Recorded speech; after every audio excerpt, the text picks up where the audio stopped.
Hey guys, welcome back to the channel. This is story about what if Naruto has an abusive family, and leave part 1 before I start. Please do support for more amazing content and comments for part 2. Do consider to subscribe my channel and share my video to your friends and check out the description as well. Let's start the video. Naruto was sprinting through the thick forest floor of the northern forest surrounding the Leaf Village with his black shirt torn and painful expression on his face as his 7-year-old body was falling apart, as he was bleeding from the multiple cuts along his body. However, those cuts were the last things on his mind as the overwhelming rainstorm overhead was soaking him to the bone, causing the blood from the wounds continually flow as it refused to clot, seeing as Naruto was moving as fast as he could to get away. Getting away from what? Better question would be, what would he stay for? As he grew up, he faced terrible conditions from the abuse of the village, from the overpriced food which was nothing but scraps fit more for homeless dogs than humans. Or should he stay for the sights? To drink in the glares and hate from the villagers as he walked down the streets they shared? To feel ostracized for something he could never grasp and could never change because all he knew, he never did anything wrong. Locked away in his tiny room in the dusty attic of the orphanage as potential parents came by because he was a monster who should never be loved, beaten by the same caretakers that fussed over another child if he or she got a scrape on their knees. Eventually, the sight of celebration for someone else's birthday did not even stir a feeling of jealousy within him. How can the people around him be so two-faced? The same mouth that sings out in joy for another spits and curses him. The same hands that push children on the swings push him to the ground only to beat him for living.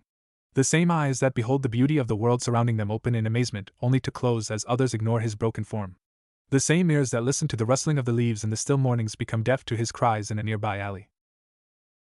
Too lost in his thoughts, he failed to notice the large roots sticking out of the ground, and he fell in the middle of a clearing in the forest, allowing the undying rain relentlessly poured down on his small frame as if they were the physical embodiment of his painful memories. He gripped 2 handfuls of the grass beneath him as he struggled to continue on. Just a little more, just keep going. To where? A small voice in his head replied. It was that same voice that just wanted him to give and just to accept what was going on in his life. That was the final straw as the sensations of rapidly passing memories of pain flew by, the storm roaring over him. Hazy outlines of past abusers in the rain approached him as his mind was breaking. He gripped his overwhelmed head with his small hands and roared out to the storm in pure anguish. Stop. 7 years ago.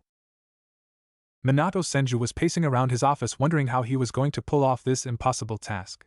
The greatest of the 9-tailed beasts was getting closer to the village, and with every second, shinobi were dying to stall it, and here he was without a solution how to stop it. Unfortunately, he did not receive his great-grandfather's wood bloodline to restrain the beast, but in the end that would not stop it completely. The only thing he found out was that it was impossible to kill a tailed beast, seeing how it is living concentration of chakra. It is however possible to kill it once it has been sealed inside of Jinchuriki, only for it to be reformed after a few years of slowly gathering its chakra. But how was he to create a seal strong enough to contain the greatest of the Bijus, seeing as the Kyuubi sat on top of the hierarchy uncontested?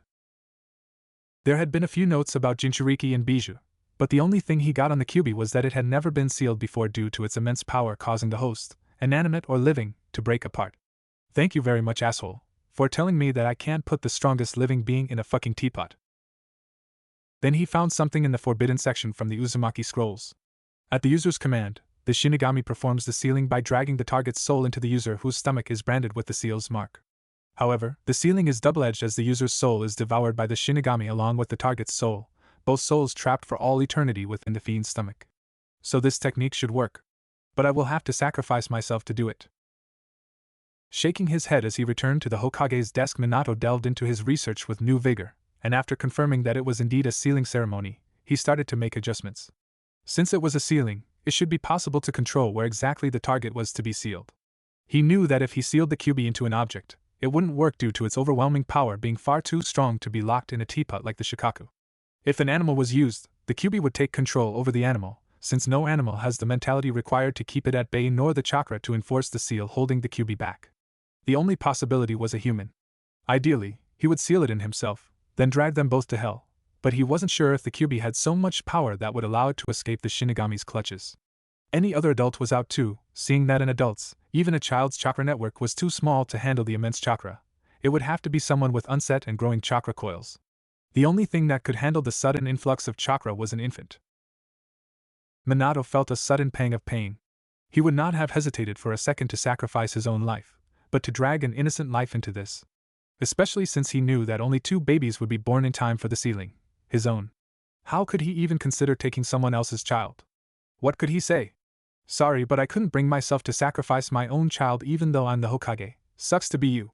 Yeah, like I could be so cruel as to do that to a parent. Kushina was pregnant with twins and her water had broken a few minutes ago. He was going to have a son and a daughter. And he would have to seal the Kyuubi into one of them. Even if another mother gave birth early, Minato knew that he couldn't ask anyone to give up their child if he was not willing to give up his. So the only bitter question was which one to seal it in. Seeing how he would be splitting the Kyuubi between himself and his child, he decided to choose giving the power to his daughter, hoping she will be strong without having her father in her life. He spent the next 3 hours designing the seal that would hold the Kyuubi, before heading to Kushina, his heart heavy. Kushina held her babies in her arms, smiling at both of them. Naruto looked just like his father with his tuft of blonde hair and crystal blue eyes, while Ai was her spitting image with purple eyes and red hair. They were crying, and honestly she couldn't blame them, as she could feel the Kyuubi's dark and ominous chakra in the air. Sure, it's okay. Don't worry, Daddy will find a way to save the day, that's what your daddy does best. Naruto, Ai, it'll be fine. Tsunade, who had returned to Konoha to help her stepdaughter Kushina give birth to her grandchildren, had her doubts about her son stopping the beast, and she could see that Kushina's confidence in her husband was not absolute either. Speak of the devil, there he came, with an expression appropriate for a funeral. Minato looked at his wife, knowing this would be the last time he'd ever see her. He forced himself to smile. Hello Kushina, how are you doing? Are the children all right? Kushina gave him a weak smile as the birth took a lot out of her. Ai-chan and Naruto-kun are just fine, and according to Tsunade, I'm out of the woods. What about you? Did you find something? Minato nodded. I researched, and found out that while it's impossible to destroy the Kyuubi, I can seal it away. I know the jutsu and I've already designed the seal. Kushina smiled, relieved. That's wonderful, darling. Why do you look so down? Minato wished he could keep quiet, but he knew that would not only betraying Kushina, but that it simply wouldn't work. Still, how do you tell your wife that you will die sealing a monster into her child? Well. Tsunade looked at him sharply. There's a catch, isn't there? She had always been sharp, and as a medic, reading people was child's play. Yes. There are two. Kushina looked at him. What are they? Minato gulped. For the sealing to work, I need to sacrifice my life. Tsunade felt a sharp pain strike her heart, while Kushina's eyes widened as tears brimmed her eyes. No. She whispered. Tell me it's not true. Minato glanced at her. I can't. To seal the Kyuubi, I need to summon the Shinigami. Kushina sobbed. It's not fair. After all we've been through, after all we've lost, after the war, now that we finally came this far, it just ends like this. Now that we finally have children, they will never know their father? It's just not fair. Tsunade looked at her son as she whispered her next sentence. Was that the other catch? Minato couldn't look her or Kushina in the eyes. No. He finally whispered, his voice sounding as if he had been gravely injured. Kushina was not really paying attention. After this news, what could be worse? Tsunade asked. What is? Minato stared at the floor, his voice trembling. The only thing that can hold, that could hope to keep the Kyuubi at bay, is he paused, having to gather all his strength not to break down in tears as an infant. Kushina stared at him, wide-eyed. Then she pulled her children closer to her chest. No, she stated, her panicked voice steadily increasing in volume. No, you can't. Not them. No. I won't let you. Not our children. No. Minato slammed his fist into the wall, tears now running down his face as well. Do you think I want to do this? He shouted, before taking a deep shaky breath. Kushina, I've looked through every possible source. I've searched everywhere. If I seal the fox in an object, the object will break. If I seal it in an animal, the fox will take over. If I try to take it down with me, it may escape me, because of how much chakra I would have to pull in myself. And nobody with set chakra coils could possibly survive the sealing. There is nobody else, Kushina. He grew quiet, small sobs escaping his lips. There is nobody else. Tsunade hesitantly patted his back, trying to comfort her son in his last moments.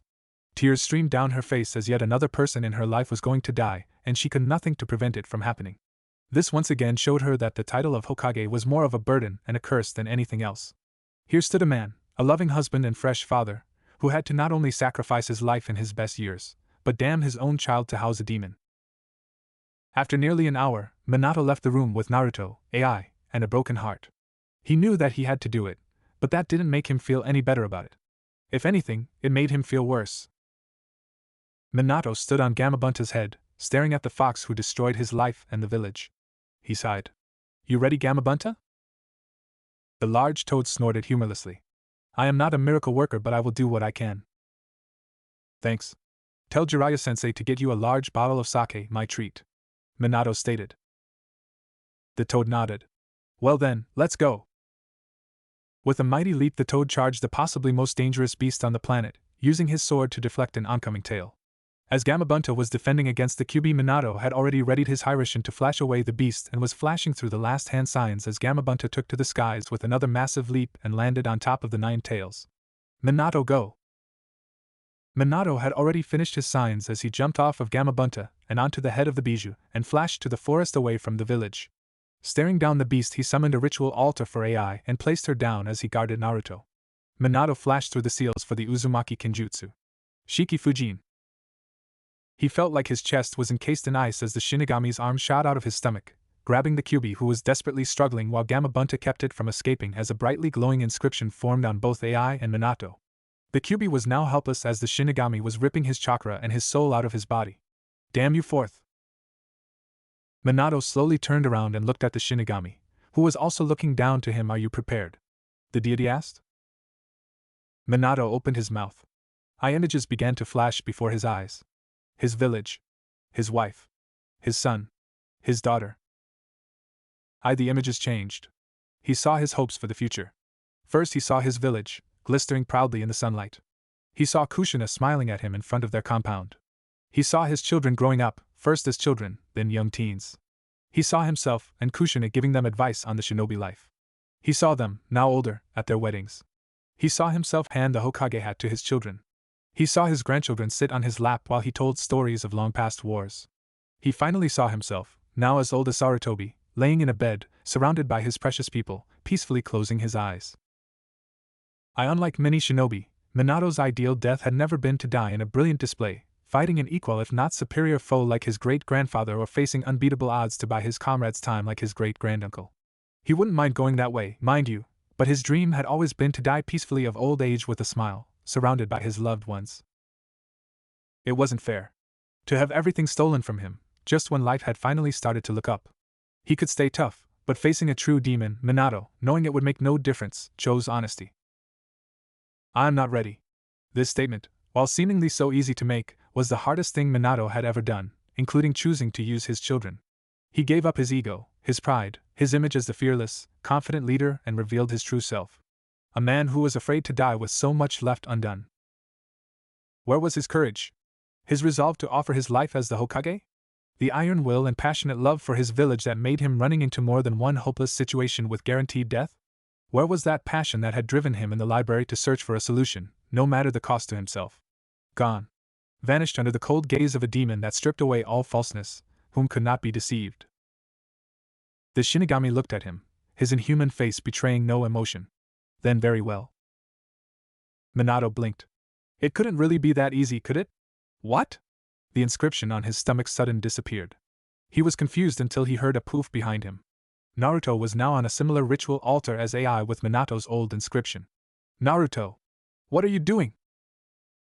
Your soul is still mine, however, because I am not taking your soul now. I will also not take the Bijou's soul, so rather your other infant shall have it sealed with him. With that said, the Kyuubi's chakra was sealed within AI while his soul lived unsealed within deity looked at him with soulless eyes that froze any outcries in his throat. I am death. Everything dies. It makes no difference if I take you now or in 100 years. Eventually, you will die, and as our pact, your soul will be mine. I am patient. I can wait. With that, he vanished, leaving a baffled, slack-jawed Minato behind. Minato quickly ran over to his children only to find AI peacefully resting as Naruto was crying. A red haze covered the bright red seal on Naruto's stomach as his naturally smooth face grew whisker marks signifying the sealing of the Bijou's soul. No, not my son. Minato whispered as he looked on to what he believed was his now possessed son. Damn you, Shijinami! Take me instead! Shocked sobs escaped his lips as he went to hold his son but pulled his arms away. No, he is no longer my son. It's all my fault. Minato then walked over AI and picked her up as Kushina rushed over with Tsunade and Hiruzen in tow. Minato-kun! You are alive! She slowed down, wondering what was wrong when she noticed the whisker marks on Naruto. Naruto, my baby! Minato, what happened? Kushina rushed over to pick Naruto up off the altar when Minato wrapped his arm around her waist. Kushina, it was my fault, I was a coward, and now our son what was our son bears the Kyuubi's soul, he said with a shaky breath, as he could not even utter the words himself. Kushina began to cry into Minato's shoulder and held on to her daughter for the life of her when Tsunade came from behind and wrapped her arms around the crying pair and offered her condolences. So too shall this pass. That was what Jiraiya said when Dan died, but I was too filled with grief to understand what he said at the time, but I understood later. It means that both sad and even happy times will pass, so no matter how you feel now, time will change it over time. And it's all my fault. It will all be okay.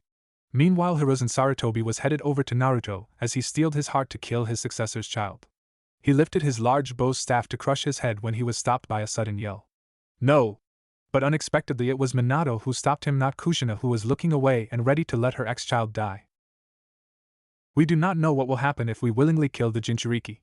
It could terminate my contract with the Shigenami and kill both of us, Minato said as he called over a silver-haired Anbu to hand Naruto over. Minato-sensei, he is your... No, Kakashi, he is not my son. My son died because of my mistake. Put this thing in an orphanage. His name was Naruto Uzumaki. Kakashi bowed his head and swiftly picked up Naruto and proceeded to give him to a nearby orphanage. Come, Kushina, Ka-san, I have to address the village. What happened? The reunion had been shocking and heartwarming, lasting nearly an hour before Minato decided he couldn't leave his villagers in the dark any longer. He took his daughter in his arms and smiled. She looked exactly like her mother. He stood on the tower, looking down on the masses gathering below, cheering for his victory. He smiled. People of Konoha, we have won. Thanks to our many brave shinobi, I have managed to find a way to defeat the Kyuubi. It will no longer be a terror to our village anymore. The roars were deafening. Minato raised his voice. But not I alone am the true hero. The heroes are all those who bravely faced the Kyuubi. All the shinobi cheered even louder. Then Minato spoke again. Nor am I the savior of Konoha. The true savior is right here. He lifted Ai up, so that everyone could see her. The Kyuubi was extremely powerful, and because it is immortal, nothing can truly kill it. However, this girl is keeping it locked away where it can never cause harm again. She is the jailer for the most powerful Bijou, and she will make sure that we can live without fear.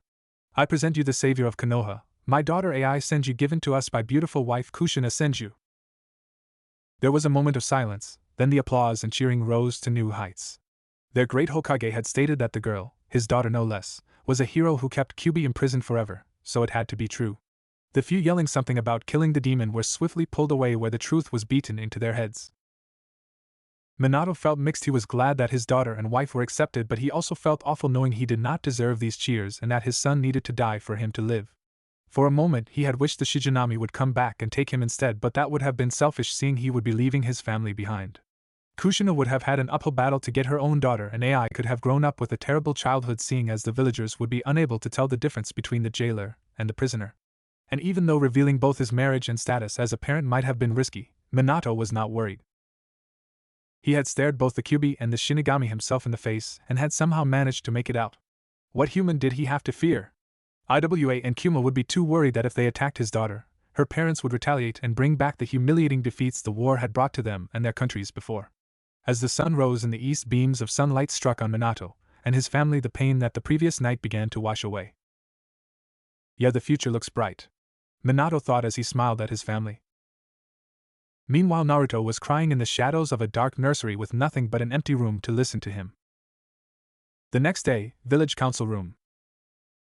Ugh, after all the excitement of yesterday, I had forgotten how unbelievably boring this job is. Minato Senju now was seated in the Hokage's chair as looked out to the semicircle of his advisors and the clan heads that made Konoha strong through yesterday's crises. Amidst the small talk, Minato was ready to just go back to his wife and children. No, child, fuck. Attention. At his call, all discussion came to a close. He then began to talk about the issues of rebuilding the village and distributing out the labor between the clans and try to establish a general engineering plan. Ideally, the Hyuga would work with the Akimichi in teams to locate survivors and restore buildings. The Aburame would work with Inuzuka clan to re-establish the ecological biomes around the village. Lastly, the Nara would help with the engineers to rebuild the village, whereas the Uchiha would be defending the village from any invaders who thought Konoha was weakened from the Nine Tails attack. Well, I believe that covers everything, so please return back to your families and let's get the village back on its feet. Minato proceeded towards the door when the tapping of a familiar cane reverberated throughout the room. Minato, however, heard it and was regretting the upcoming conversation. What, Danzo? He could hardly hold back the snarl from his face as his eyes did not betray his emotions. Danzo, on the other hand, could not care less about the icy demeanor of the yellow flash, not now when he had an agenda. Speaking of family, I would suggest you hand was all he could get out before Minato had immediately flashed behind Danzo, ready to slice his throat if he finished that sentence. Finish that sentence, Danzo. So you want to take away my child from me and raise her to be one of your emotional weapons? Say it right now so I can add your death as a part of the Kyuubi's death toll. Minato had said that as a whisper, but it could be heard loud and clear in the council room. Danzo on the outside looked calm, as this was not his first near-death experience, but inside his mind was looking for a way to get out of this mess. Danzo slowly removed Minato's kunai away from his throat as he began to speak again. Now, Hokage-sama, you did not let me finish my sentence before you became uneasy. Now what I was going to say was that you should hand over your son. Minato looked shocked, as did the rest of the council. Oh, you did not think you could keep it a secret for very long now, could you, Hokage-sama? Yes, one of my root agents followed your ANBU delivering your other child to the orphanage in the southern part of the village.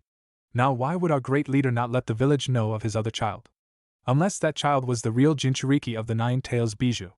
Gasps filled the room as Danzo continued. How pitiful. You think you can offer people hope by claiming that your daughter holds back the beast, but in reality you could only split its being between both of your children, leaving your son to bear the beast's soul while you would have the power of the Bijou under your thumb to enforce your rule as Hokage. Minato quickly took control of the room as his chakra flared to unbelievable heights, showing the immense power of the Senju clan. No! I would never do that to the village. The will of fire burns brightly, but there are some places that the flame cannot reach. What I mean to say is that Naruto, who was once my son, is no longer what Kushina and I made together in love. He is now what the Shinigami and I made together in cowardice. No one in the room could even take a breath as the full implications of what the Hokage said were digested. Minato turned toward the council with tears streaming down his face. It was my fault. I failed to understand the jutsu. I failed to protect the village. I failed to protect my family. I failed the loves of my life because I was inadequate, because I did not have the courage to sacrifice myself when it came down to it. I can't look Kushina in the eye knowing that I killed our son and that he is still alive, mocking me as the beast wears my son like a new cloak. Hokage-sama, why not just kill him? I can't. I want to so badly, but I simply can't. I have no idea what would happen. I already lost my son from my ignorance. I can't bear to make another mistake. Theoretically, it would begin the revival of the Bijou, because once the Jinchuriki is dead, the soul will escape the body and begin to reform and absorb chakra until a few years later it is at full power, and we would have another invasion on our hands. Minato turned his back to the council members and walked out the door, but as he was going to close the door behind him, he stopped to say some parting words. There are times as a parent when you realize that your job is not to be the parent you always imagined you'd be, the parent you always wished you had. Your job is to be the parent your child needs, given the particulars of his or her own life and nature. I know that I will never be perfect, but god damn it if I won't love my daughter that much more and defend her from whatever this cruel life throws her way. Most of you all have children, so I know you must feel the same way, so hold them as you would the whole world, because to them you are their whole world. He left, leaving an emotional council as all the members bowed their heads thinking about their little ones. After the love for their children passed, only their hate remained. Hate for the world that their little ones will face. Hate for the pain caused to their Hokage, who was just as much of a man as they were. Hate was born from this immeasurable love for their children, and Naruto would be the scapegoat that would bear it. 7 years later. The blunt force of a kick jarred young Naruto's senses as he was slammed through the door of his tiny attic room. Your dinner time is up, monster. Don't come downstairs until you have learned your lesson. Naruto, however, could only nod as his vision was still blurry from the heavy blow. After the door closed, Naruto pulled up to the cot along the far side wall and pulled away the chunk of wood that was covering his super-secret project. Naruto slowly pulled out the knife he stole from the kitchen moments ago and began picking away at the hole in the wall. Hours passed as the metal knife began to dull and Naruto's glassy eyes began to close in his weak state until he finally caught a glimpse of sunlight peering through the tiny hole in the wood. That's it, just a little bit more. He began to rapidly widen the hole any way possible to where he could see the sun begin to set behind the Hokage mountain. One day I will get out of here and find Hokage-sama. He will save me. Naruto whispered as night fell and he replaced the wood chunk covering the hole and collapsed into the cot. He simply was too weak to maintain any continuous labor, as the caretakers always gave him the minimum necessary to grow and not starve. This all started about the age of 3 when he noticed how he was treated terribly. Once he could walk, he was basically on his own. He would have to sneak food to eat later, stay away from the other kids, and never go outside. He learned that last one really quickly when one day last year he thought he would go outside and play with the other kids at the park. 1 year ago. As he began to run toward the park, he failed to notice the hostile glares and the whispers of the people around him. "Isn't that the demon boy? I heard he was locked away at the Konoha Correctional Facility. We have to tell the others that he has escaped." Quickly the street dispersed as Naruto made it to an empty park. "Where is everybody?" a 6-year-old Naruto yelled out, wondering if they were playing hide and seek. "We are right here, demon boy." He turned around to see a mob of civilians with any weapon they could get their hands on, ranging from torches to wooden bats. Now Naruto realized what was going to happen, since he could feel the negative emotions rolling off the crowd. He knew but couldn't move. "Come on, move, please move." The previous years of abuse began to forcibly rip through his mind, making his legs clamp up, rooting him to the ground he was standing on. Naruto then remembered a story he overheard one night in the orphanage after dinner. This is a story about a hero that saved the Hidden Leaf village from an attack by a viscous beast who truly risked his life defending the village, a noble man with a burning will of fire. A true story, one that will never be forgotten. He never hesitated despite the approaching threat. He fought to the end to protect what was precious to him. This is a story of a hero we all love. Hokage-sama defeated the Nine Tails and sealed it away in his own daughter to save us all. In the words of the Sandaime Hokage, a hero bears longing, brings hope, even if you walk into the jaws of death, even if you're faced with crisis. Let your will burn ever brighter, fight for those who believe in you. That's what a hero is. Even as days pass, and the past is replaced by the future, that name will remain as solid as rock, leaving its traces in the new age. A name is once more inherited in this world of chaos. That's what a hero is. A new wind carved into history. Its name is me. Naruto roared as he sprinted past the mob and headed toward the large tower in the center of the village. He had no idea why, but it just felt as if the hero of that story was in that tower, ready to save him from his pain. His bare feet were hitting the ground as fast as he could. He smiled, looking at the tower now and coming into view until the first rock whizzed by. That name will remain as solid as rock. The next rock slammed into the back of his head as he stumbled. Leaving its traces in the new age, the crowd pulled out their bats and began to swing down on his small frame, leaving large welts. A name is once more inherited in this world of chaos. The crowd cheered as they hurled insults, calls of demon, and curse Uzumaki rained down on him. Naruto looked toward the tower to see a figure in white standing on the edge of the tower. My hero. That's what a hero is. The figure slowly turned around as Naruto was pulled deeper into the mob, as he could no longer see beyond the faceless abusers. A new wind carved into history. The bat delivered a mighty blow to his lungs as all the air left in them was spewed onto the ground with blood. Its name is... Naruto could not even blink before the last blow cracked his skull. However, he could finish the story since it was ingrained in his heart. Minato Senju. Naruto's body flailed about as the blows did not stop even after he lost consciousness. It did not stop until the ANBU came and dispersed the crowd. They delivered the boy to the hospital to make sure he did not die. After that, Naruto came to in his attic room with bandages from head to toe and a throbbing head pain. He did not, however, give up, because one day he was going to be a hero just like Minato Senju. He was going to become something the village could not ignore. Present day. Today is the day I find Hokage-sama and I get out of here, Naruto thought as he woke up from his night of clearing out the hole in the side of the wall. Now to get the rest of the stuff. Naruto quietly tiptoed to the door and slightly opened it to look for any of the caretakers nearby. Seeing none, he silently crawled along the hallway, making sure that he was as low as possible to avoid being seen by the bottom floor through the stair railings. He made it across without being detected, and he opened the door to the coat room. Nice. He grabbed the thickest ones made of animal fur and grabbed a solid blue scarf fit for an adult along with a large roll of duct tape. Naruto got back to his room and began to form his escape. The orphanage was in the southernmost part of the village, so it was going to be a long way to get to the tower, and people would immediately recognize him, so he would have to stop along the way and blend in with his long blue scarf around his head. Luckily, the orphanage was only 2 stories tall, but that fall for him would injure him or be fatal, so he wrapped his body in the coats with the duct tape until he looked like a multicolored blob. Now the fun part. Naruto sighed and got onto his stomach to crawl out his hole. He removed the wood chunk and pulled himself through, but as he was enjoying the breeze of the clean air rushing through his nostrils, he suddenly realized that he could not fit through the hole with all the coats around him. Come on! Come on! He gripped the side of the walls, ignoring the pain of the splinters shooting under his fingernails, and squeezed through the hole without the coats, thanks to the light rain that began to fall. He fell but landed in the large pile of leaves right under the hole he made. Wow, what luck, looks like this will work out after all. What stinks is this rain though. Storm clouds began to form overhead as Naruto started his journey to the Hokage Tower. Along the way he noticed that there were people jumping from rooftop to rooftop going at speeds his 7-year-old mind could not even imagine. He saw them head to the tower wondering how they were doing it. He, however, was running out of energy, so he sat along the road when he noticed a cute redhead with vivid purple eyes around his age being led by an older redhead clone. But Ka-chan, I am going to be a ninja soon. I can walk down the street by myself, the little girl said indignantly as she was trying to squirm out of her mother's firm grip and walk alongside her, avoiding the growing puddles.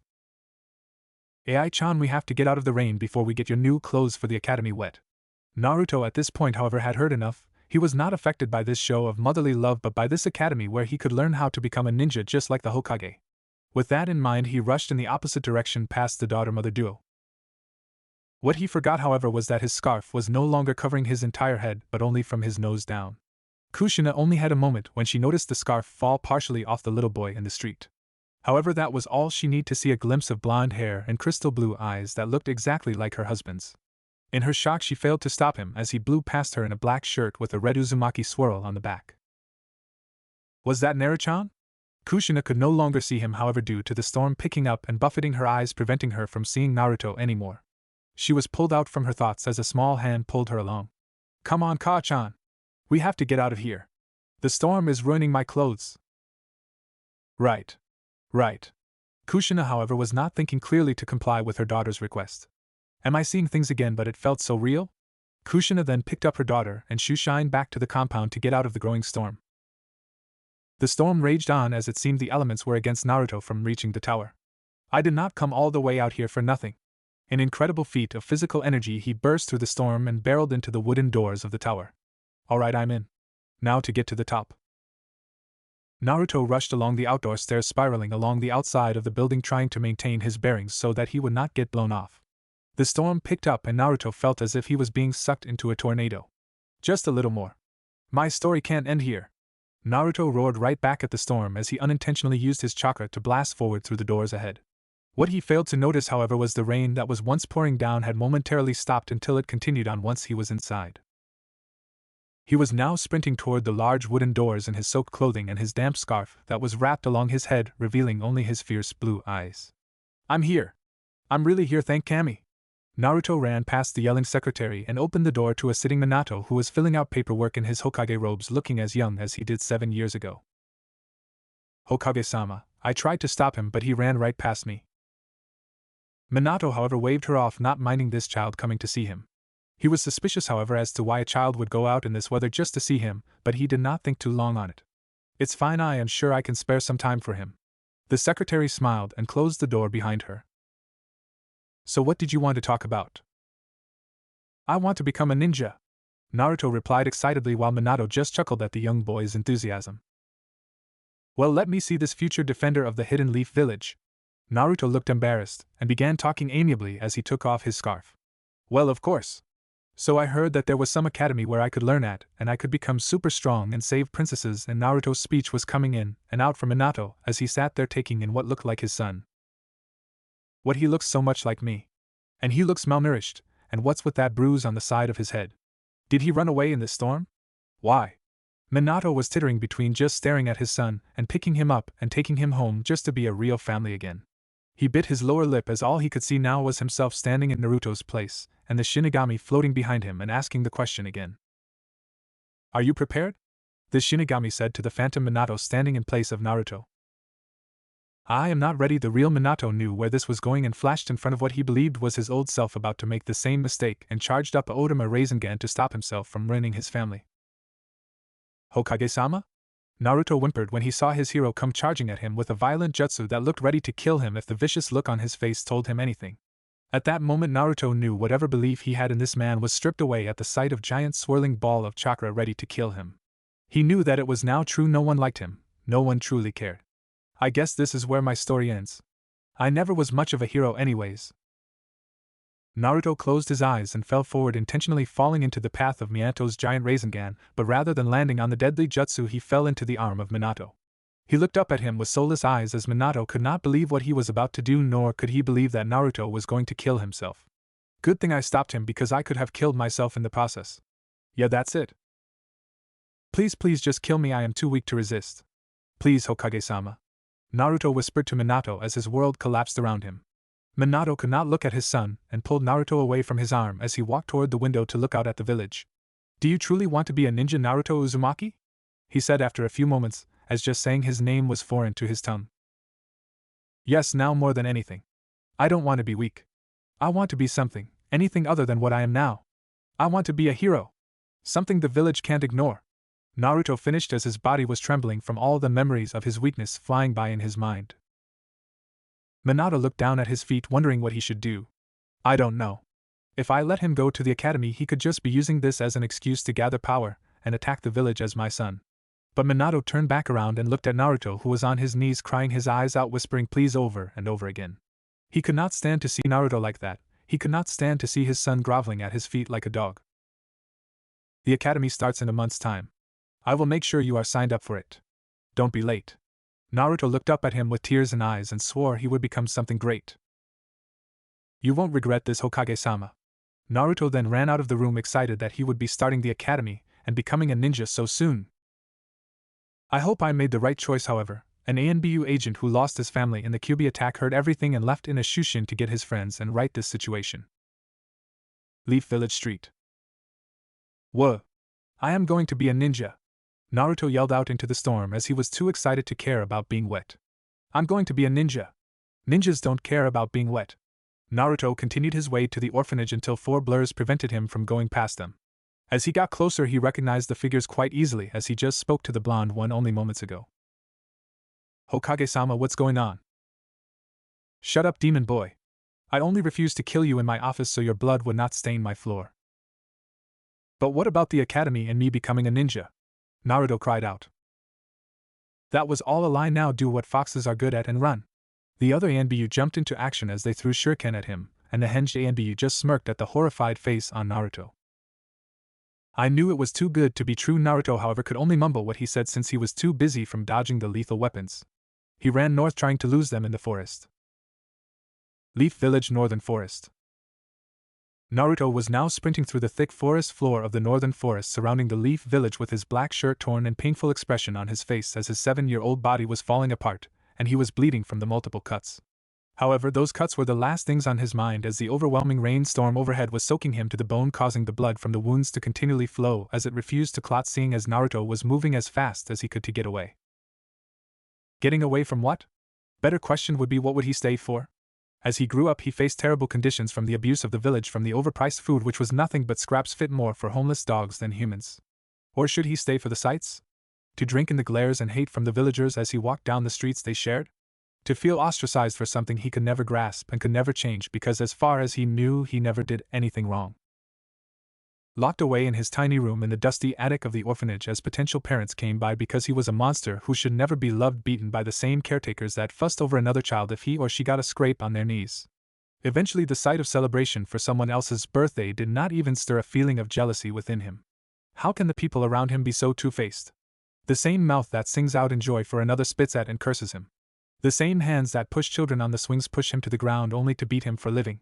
The same eyes that behold the beauty of the world surrounding them open in amazement only to close as others ignore his broken form. The same ears that listen to the rustling of the leaves in the still mornings become deaf to his cries in a nearby alley. Tears streamed down his face from the memories of his childhood only to be lost in the uncaring rain. It seemed even Kami could care less for this little boy as he tried to escape from his pains. He even tried talking with the Hokage, but it seemed he was always too busy, or when he did talk to him, he would only say something about how the villagers would eventually stop or how they will grow to love him as he would be defending the village, but he refused to even look at him, usually over him, or even through him. It was during these talks when he realized that no one would ever love or even care for him. Too lost in his thoughts, he failed to notice the large roots sticking out of the ground, and he fell in the middle of a clearing in the forest, allowing the undying rain to relentlessly pour down on his small frame as if they were the physical embodiment of his painful memories. He gripped 2 handfuls of the grass beneath him as he struggled to continue on. Just a little more, just keep going. To where? A small voice in his head asked. It was that same voice that just wanted him to give in, just to accept what was going on in his life. That was the final straw as the sensations of rapidly passing memories of pain flew by, the storm roaring over him. Hazy outlines of past abusers in the rain approached him as his mind was breaking. He gripped his overwhelmed head with his small hands and roared out to the storm in pure anguish. Stop! Then the unthinkable occurred. The rain suddenly froze midair, as if someone had hit the pause button on a movie. Naruto looked wide-eyed at the immobile rain, and reached out to touch a large raindrop when a sudden loud rumble of thunder broke him of his trance. He jumped back as the rain then continued to pour down on him with such intensity that it made it nearly impossible to see, and with such speed that it began to hurt him as he continued to run away, seeking shelter from the storm. Naruto could not see and was too tired to continue walking, so he collapsed face first into the soft grass. Well, it should have been soft, but it felt as if he hit his face on concrete. Ah, what was that? Naruto rubbed his face to get the water out of his eyes and removed the dirt covering what seemed to be a solid concrete circle, like a sewage drain cover, with a strange symbol in the center. This looks weird, maybe it's covering something? Naruto's small fingers wrapped around the edges and he moved the concrete covering slightly with all he had. He noticed that it was covering a hole that led to a tunnel underground. I wonder what's in here. Well, whatever it is, I need to get out of this storm, so I'm going in. He put his arms behind his back as he tried using his legs to push the rest of the cover off until a few seconds later there was enough space for him to fit in. Naruto jumped down and rolled when he hit the bottom, which was about 8 feet from the top of the hole. He continued on into the darkness until the tunnel widened and candles flickered on as he walked to the center room where a large scroll was sitting on a table next to a weird-looking sword. Whoa, that armor looks so cool! Naruto ran towards the mannequin wearing armor emblazoned with the Senju symbol worn over a simple black suit, with a distinctive white fur collar. This armor was constructed from numerous blue metal plates, formed into multiple protective guards along the body, in particular, chest, waist, groin, lower behind, shoulders and upper arms. This clothing was accompanied by sandals and a hapuri engraved with the Konoha emblem, in the place of the more traditional forehead protector. Naruto did not know it, but in his weakest moment he found the armory of his unknown ancestor. Naruto spent a few more seconds to examine the armor until he went over to the table with the scroll and the sword. He decided to wait to open the scroll until he explored the rest of the area, so he looked around and noticed there were 3 doors on each wall surrounding the main room. He went past the table with the scroll and the sword and straight into the room behind it, only to find a small bedroom for one with a large closet and a nightstand with a lit candle on it. Well, that wasn't as exciting as I thought, but it's way bigger than my old room. He closed the door and looked to his left and then his right to see which door would have something cooler behind it. He then just shrugged, knowing it did not really matter which door he opened, if so he headed to the one on the right to find what he guessed was the training room. The room was weird to say the least. There was white tiled floor with holes in it surrounded by water on all sides and trenches forming a sort of moat. He also noticed that there were 3 training logs in the front of the tiled floor set in a staggering pattern. He decided to take a closer look, so he took off his shirt and jumped in the trench in front of him and swam the short distance to the floor. It was not until he hit the first tile that something went wrong. The poles began advancing on him, and he began to move to get out of the way when they continued to move in a set pattern, so he was able to avoid them quite easily. Is that all you got? He would immediately regret his words when the floor underneath him began to rumble and water began to shoot out of the holes, randomly keeping on his toes. Come on, I didn't really mean it. Things got serious when he slipped and the hole nearby shot out and skimmed his arm and created a small gash along his arm. He recognized how powerful the water coming out of the holes was, so he quickly decided to get out of there. He bolted toward the exit when the other half of the training floor folded up, making a wall pointing all the holes at him, ready to jet the highly pressurized water into his back. I can't reach the door in time, I need to do something. Naruto turned to face the wall when he noticed that the jets of water were already on their way to kill him. I hope this works, Naruto roared out at the incoming jets, and slammed both of his hands together, interlocking his fingers, which pulled the water from the nearby trenches to create a water wall, preventing the jets from attacking Naruto. That was awesome. He dropped his hands and watched as his water wall fall and the floor readjust itself. He decided that he had enough excitement for the day and headed out of the training room. Shaking his head to get the water out his ears, he put on his torn black shirt that was lying next to the entrance to the room. I really need some more clothes. Naruto walked across the room towards the last room, only to find the mother lode, figuratively speaking. Look at all these scrolls. Naruto was now giddy and ran to the cabinet with clear glass doors and several shelves of scrolls. He took a handful and pushed all the other notes on the desk nearby off to the side. He opened one to find Suetun, Water Dragon Bullet. Naruto was excited since it sounded really powerful, but realized he had no idea how to even attempt it. What is elemental manipulation? Wait, 44 frickin' hand signs? I don't even know any of these, why are they animals anyways? Naruto huffed, knowing he was going to have to learn all the basics before he could try to learn the more advanced techniques. Now where was he going to learn all this stuff? Suddenly he got it. The library. But I can't go out like this. Let me see if there is something in the bedroom. Naruto entered the bedroom to find the closet only to open it up and find nothing but a rack of long-sleeved black shirts with white fur collars. This is seriously all he wore, sigh. What was I going to expect a closet full of clothes for a 7-year-old? Naruto closed the door and began to walk out the armory when he remembered that he did not read the scroll in the main room yet. He approached the table and began to unravel the scroll only to find what would shock him. This will most likely be my last message to pass on, seeing as we are entering the peak of the war. I plan to take my team along with a few extra ninja I can trust in. If I can't tell anyone before I die, I want Saru to become the next Hokage. Saru, if you are reading this, protect those that love the village and those who believe in you. Nurture those to whom you can entrust the next generation. Likely at the end of the next mission you will be the next Hokage. Saru, take care of the hidden leaf. To anyone else that has found this place, friend or foe to the hidden leaf, know that if you came here for power you will not find it, for my power never came completely from my own skills but rather built upon the principles of a clan of water wielders greater than I. The Uzumaki clan and the Senju have always had close ties, seeing how Enai-san got to marry Mito Uzumaki. Enai-san was always a fool, considering the first time they met he had to make a wood-style joke that did not go well with the elders, but somehow he made her happy, so I guess he came through for the clan in the end. Thanks to this marriage the clans came closer together. However, the clans were naturally too different to exchange jutsu due to the fact that the Uzumaki's bloodline was activated in only a few people at the time, and only I and the clan could follow in their footsteps thanks to my unnaturally high water affinity. However, only Enai-san was able to manipulate wood, and few in our clan had a unique skill to share with the Uzumaki, so the treaty was just a show for a peace that had been there decades before. However, it was unfortunate that none of our clan learned the Uzumaki seals. So those who come here in search of power will find themselves empty-handed with nothing other than my material possessions that are useless to me now. Know that my soul lives on through the techniques I created alongside the Uzumaki, and those who wield their great power will become strong in body. But to be strong in the mind one must realistic by nature, a logic-based personality that leads him to believe firmly in laws above anything else in terms of keeping peace and order, must be strong-spirited, and passionate like the water they wield. Tobirama Senju. Naruto just stared at the scroll in his hands as rage built in him. What wait, the Senju and the Uzumaki were close. Then why? Flashbacks of Minato charging at him with his Rasengan, and the day he was beaten in the street, and seeing his hero turn away from him when he needed help the most. The countless times he wished he could escape from the orphanage. That night after he made the hole and he collapsed, feeling like when he would meet Minato he would save him from all his pain. Then the lies he gave in his office only to chase him in the storm and try to kill him. Is it because I'm a demon? Is that why they abandoned me? Is it because I was weak? Was it because I was worthless? Naruto grabbed the sword of the Thunder God and charged it, ready to destroy the scroll and anything in reach. He stopped just inches away from the scroll. Lightning was crackling violently, ready to destroy anything in its way.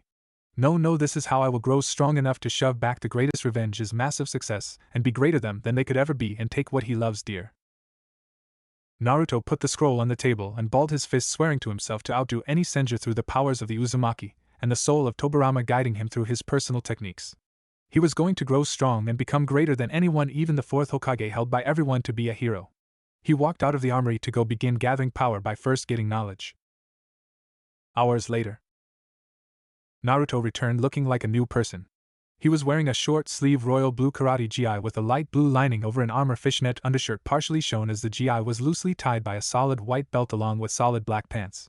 However, the most noticeable change about him was the seemingly permanently cool expression on his face as he entered the armory and into the library. He pulled off the backpack from his shoulders and held it upside down to drop all the books he had stolen from the library onto the tabletop. Beginner's Guide to Chakra Control, Understanding the Elements of Chakra Nature, History of the Elemental Nations. Naruto said out loud, going through a checklist that he thought was going to be taught at the academy as he looked through the library for the academy section for students who could not afford to purchase the books. His face held a smirk as he was glad that he had all these new books, seeing as the only thing he could really do in the orphanage was read, and books were rarely given to the demon. Naruto had to steal any books that were left around and hide them in the hole in the side of the room. Well, you got to start somewhere, but I believe the most useful one right now is the survival guide, seeing how I can't just continually slip into town for a meal run. Naruto propped himself in the chair next to the table, propped his feet on the table, and began to read late into the night until he fell asleep with the book on his face. The next morning Naruto yawned as he noticed that his candle ran out overnight, and got up and began to stretch his usual stretches to keep his body active when he was not allowed outside. What sucks about this place is that there is no way to tell what time it is. He left the library with the survival book in hand, along with a couple of kunai and a roll of wire string that he got from the same weapons store where he stole his outfit from. He took a deep breath of the fresh air of the northern forest, and enjoyed the rustling of the leaves, as all he had heard all his life were the yells of others and the loud noises of the village. Well, let's hope I don't mess this up too badly. Naruto then proceeded deeper into the forest, determined to collect breakfast, or starve trying. Naruto looked for rabbit trails and found one after a few minutes and began to form his snare to place along the trail. After an hour there were multiple snares along the trails nearby as he sat in a tree overseeing the traps when he noticed a pack of rabbits coming to them. "Come on, you dumbass, get into the traps, I'm so hungry." The majority of rabbits avoided the obvious traps, but two got caught by their feet. Naruto dropped down from the tree and tried to throw both kunai at the same time, but completely missed. He sighed, knowing that he would not suddenly become a marksman by picking up the kunai. He picked up both kunai and ready to kill the rabbits when he stopped inches away as he hesitated, as it would be the first time he would have to kill to survive, and he knew this only be the first time in a long future of death. He steeled his 7-year-old heart and killed the both of them and prepared the fire pit to roast them. After breakfast, Naruto picked at the flaming coals of the fire and began to wonder how he was going to fulfill his self-promise to become great when others had a head start with clan training. That's loser talk. I am going to be the best through hard work and become a legend as an Uzumaki. Naruto whipped off the dirt on his blue gi and headed to the armory to set up a schedule. This looks pretty good, I guess. Then again, I have never trained to be a ninja before. Naruto was sitting in the library looking over his schedule. 8 a.m. wake up. 8:15 a.m. hunting/breakfast. 9:15 a.m. shuriken and kunai training. 10:15 a.m. workout. 1. 25 push-ups. 2. 50-yard hand walk. 3. Jump rope 500 times. 4. 50 straight punches to training log each side. 5. 50 roundhouse kicks to training log each side. 6. 100 squats. 7. 5 by 50-yard sprints. 8. 2 sets of 90-degree sprints. 1 p.m. cool down and calisthenics. 1:30 p.m. shower and lunch. 2 p.m. reading. Beginnings of chakra. Chakra control. History of the elemental nations. Academy Manual on Taijutsu. Academy Manual on Ninjutsu. Academy Manual on Genjutsu. 5 p.m. Taijutsu training with jets off. 6 p.m. Taijutsu and evasion training with jets on. 7 p.m. meditation and chakra control exercises. 8 p.m. bloodline training. Manipulation outside of dangerous situations. Lifting water and shape manipulation. Moving streams of water around obstacles while maintaining shape. 10 p.m. sleep. Yeah, this looks okay until I can start classes and learn about channeling chakra through hand signs, and then I can start the jutsu in the library. Naruto said out loud as he felt tired and headed to the bedroom to get sleep because it was getting late and he had a long month before the academy started. He mentally reaffirmed his promise and fell into the bed after setting the alarm on the nightstand.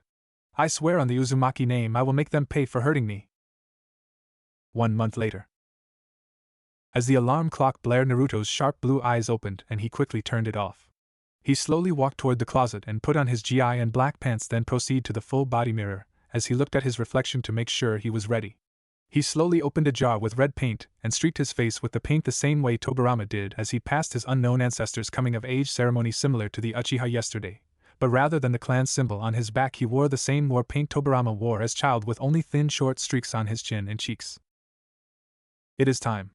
Naruto quickly left out of the armory and closed the entrance with the heavy cement cover, then quickly leapt toward to the academy, with his only thoughts being to be the best. To be greater than my peers.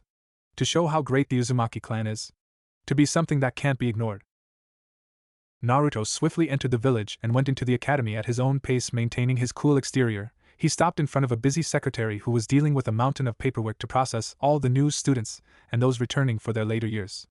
"Excuse me, ma'am, where do the first-year students report to?" Naruto asked calmly. She simply said a room number without looking up to see what child asked this time. Kids these days are always getting lost. How are they going to be ninja when they can't find a classroom?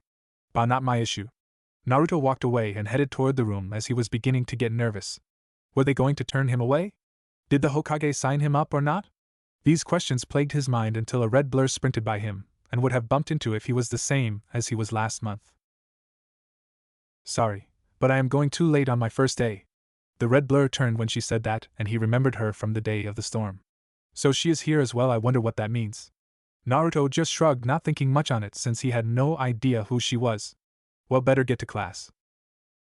Iruka was running through the attendance when he noticed 2 names were absent, and both were big names. Where is Hokage-sama's daughter and him?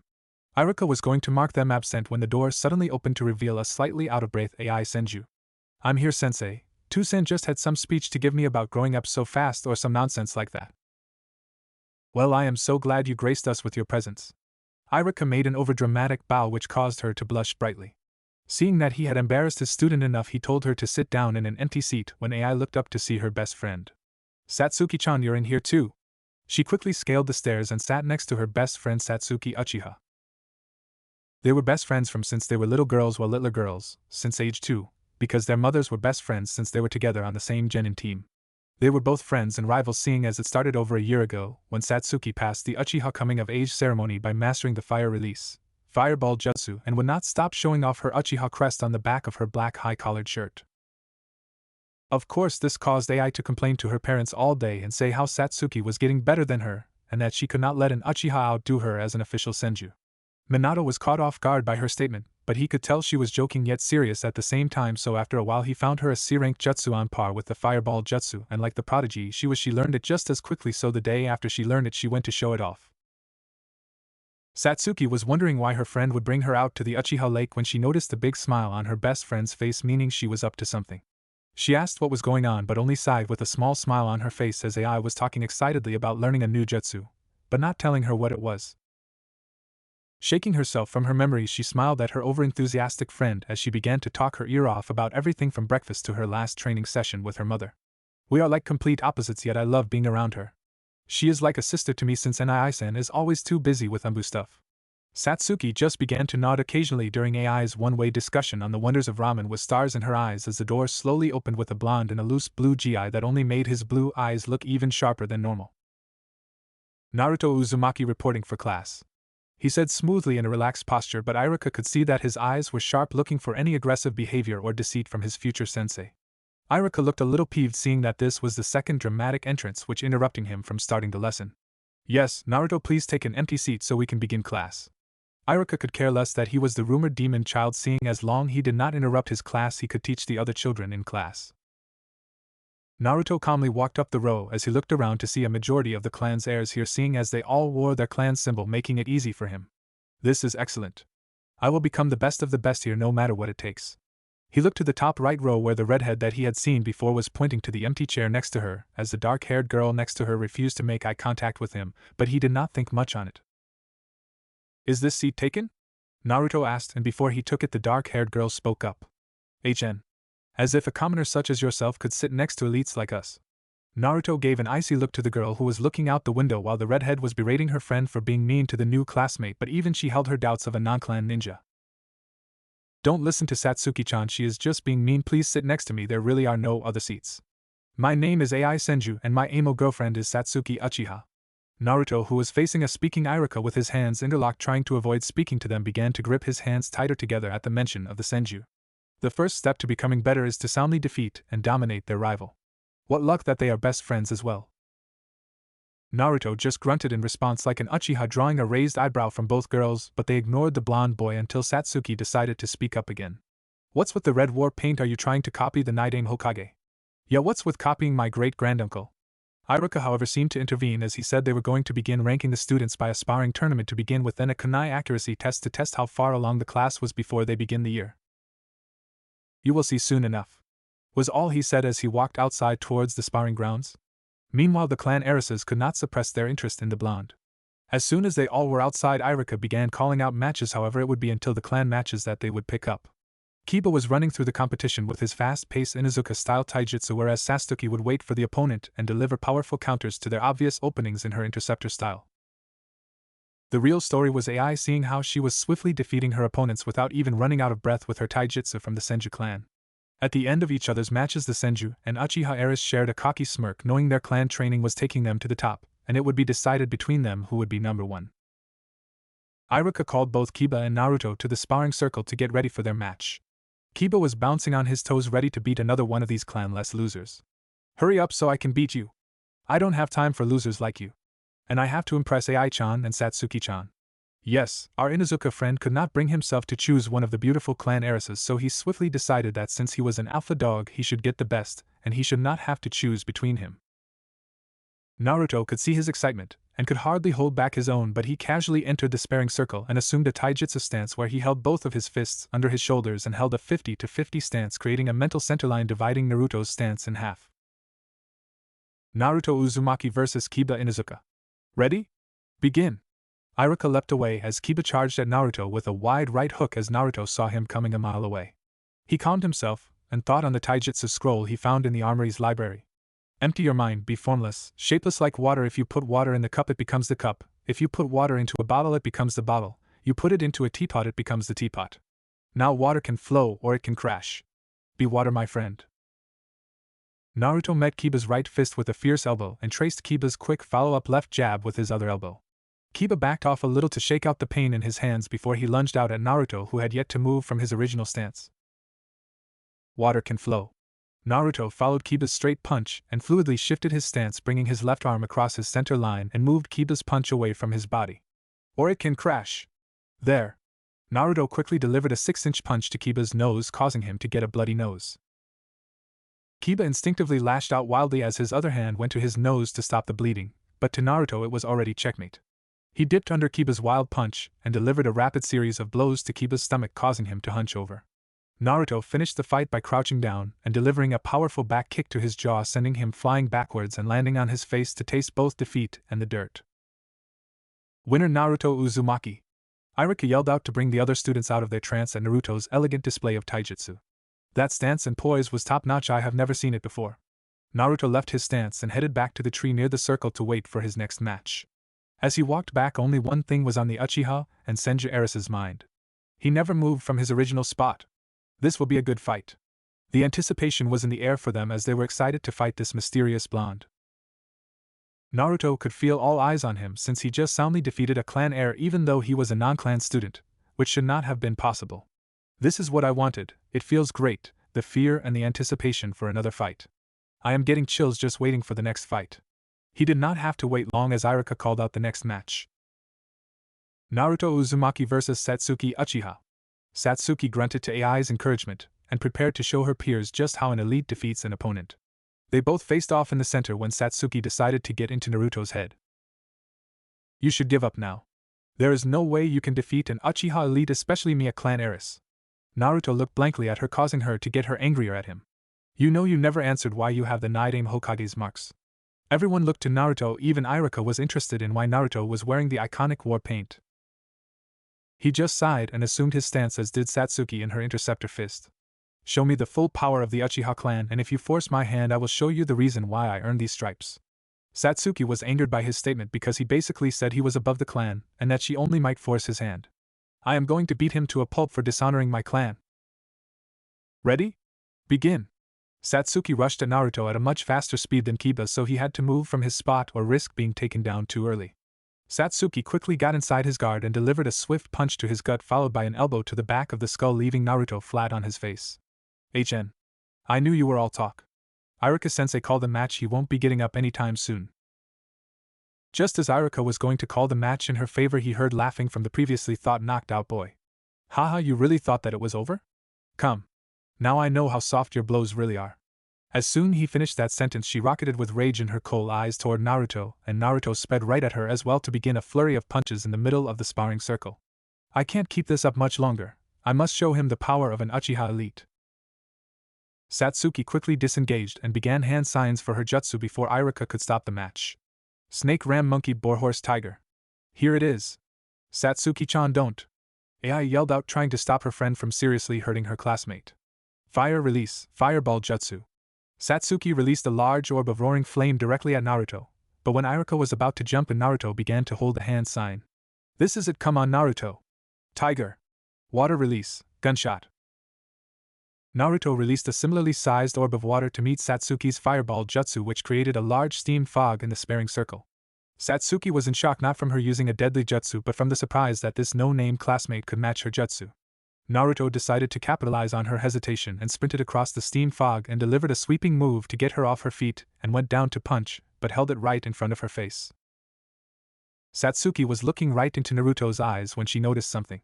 Those eyes, they are full of anger. At me? No, they are not for me, but for who then?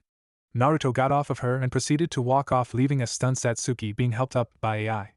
Don't worry about it, Satsuki-chan, you could not have known he could use a water jutsu. I will get him for you the next time we fight. Satsuki shook herself out of her thoughts and nodded to her friend and bumped fists with her. Yeah, you better beat him, or you will give the Senju a bad name, and we might not get ramen after school today. AI suddenly got emotional at the thought of losing her ramen, but got serious at the end and gave her a confident smirk, showing Satsuki she had no plans of losing. Alright, last match. AI Senju vs Naruto Uzumaki. Come meet in the center, and we will begin the final match. Naruto took a deep breath and kept a blank face, but his eyes could not hold back his feelings about the upcoming match. I can't get caught up in my emotions or I will lose this match. Now I only have one more gunshot in me left, and maybe enough churka for my other jutsu if I conserve on the gunshot. Well, no use thinking about it, now it's time. There is no way I am going to lose. I have to defend Satsuki and my clan name. I don't know what Tusan would say if he knew I lost to a clan-less student. AI's thoughts were on never giving up so she could live up to her clan name. Funny enough, Naruto's thoughts were similar as the tension in the air rose when they made eye contact, as if to say to the other that they were going all out. Irika, picking this up, decided that now would be the best time to start the match. Ready? Begin! Naruto and AI quickly got into the thick of it as Naruto had to defend against a powerful roundhouse kick to his head with both arms. Damn, that is some power behind her kick. Is this the physical prowess of the Senju?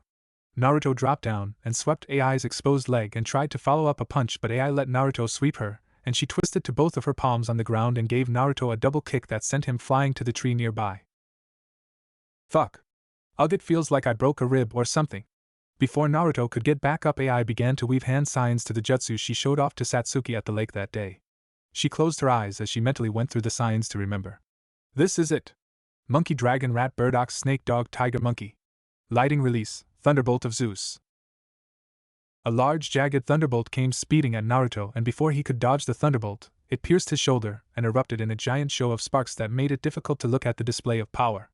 After the technique dimmed down, it revealed a beaten and extremely injured Naruto with random sparks of electricity coming out of him at different times. Oh my god, I am so sorry. AI ran over to the gravely injured Naruto and tried to do what she could, but she really couldn't do anything. I didn't mean to. I mean, I wanted to beat you, but not like this. AI had tears in her eyes, thinking she just killed her classmate, when Naruto underneath her tapped her head with both his pointer finger and his middle finger, and then directed her attention to another than Naruto right behind her with a flat hand to her neck, simulating a kunai if this were a real battle. But if you are there, then who is? The Naruto beneath her dissolved into water, revealing it to be a water clone the whole time. When did you?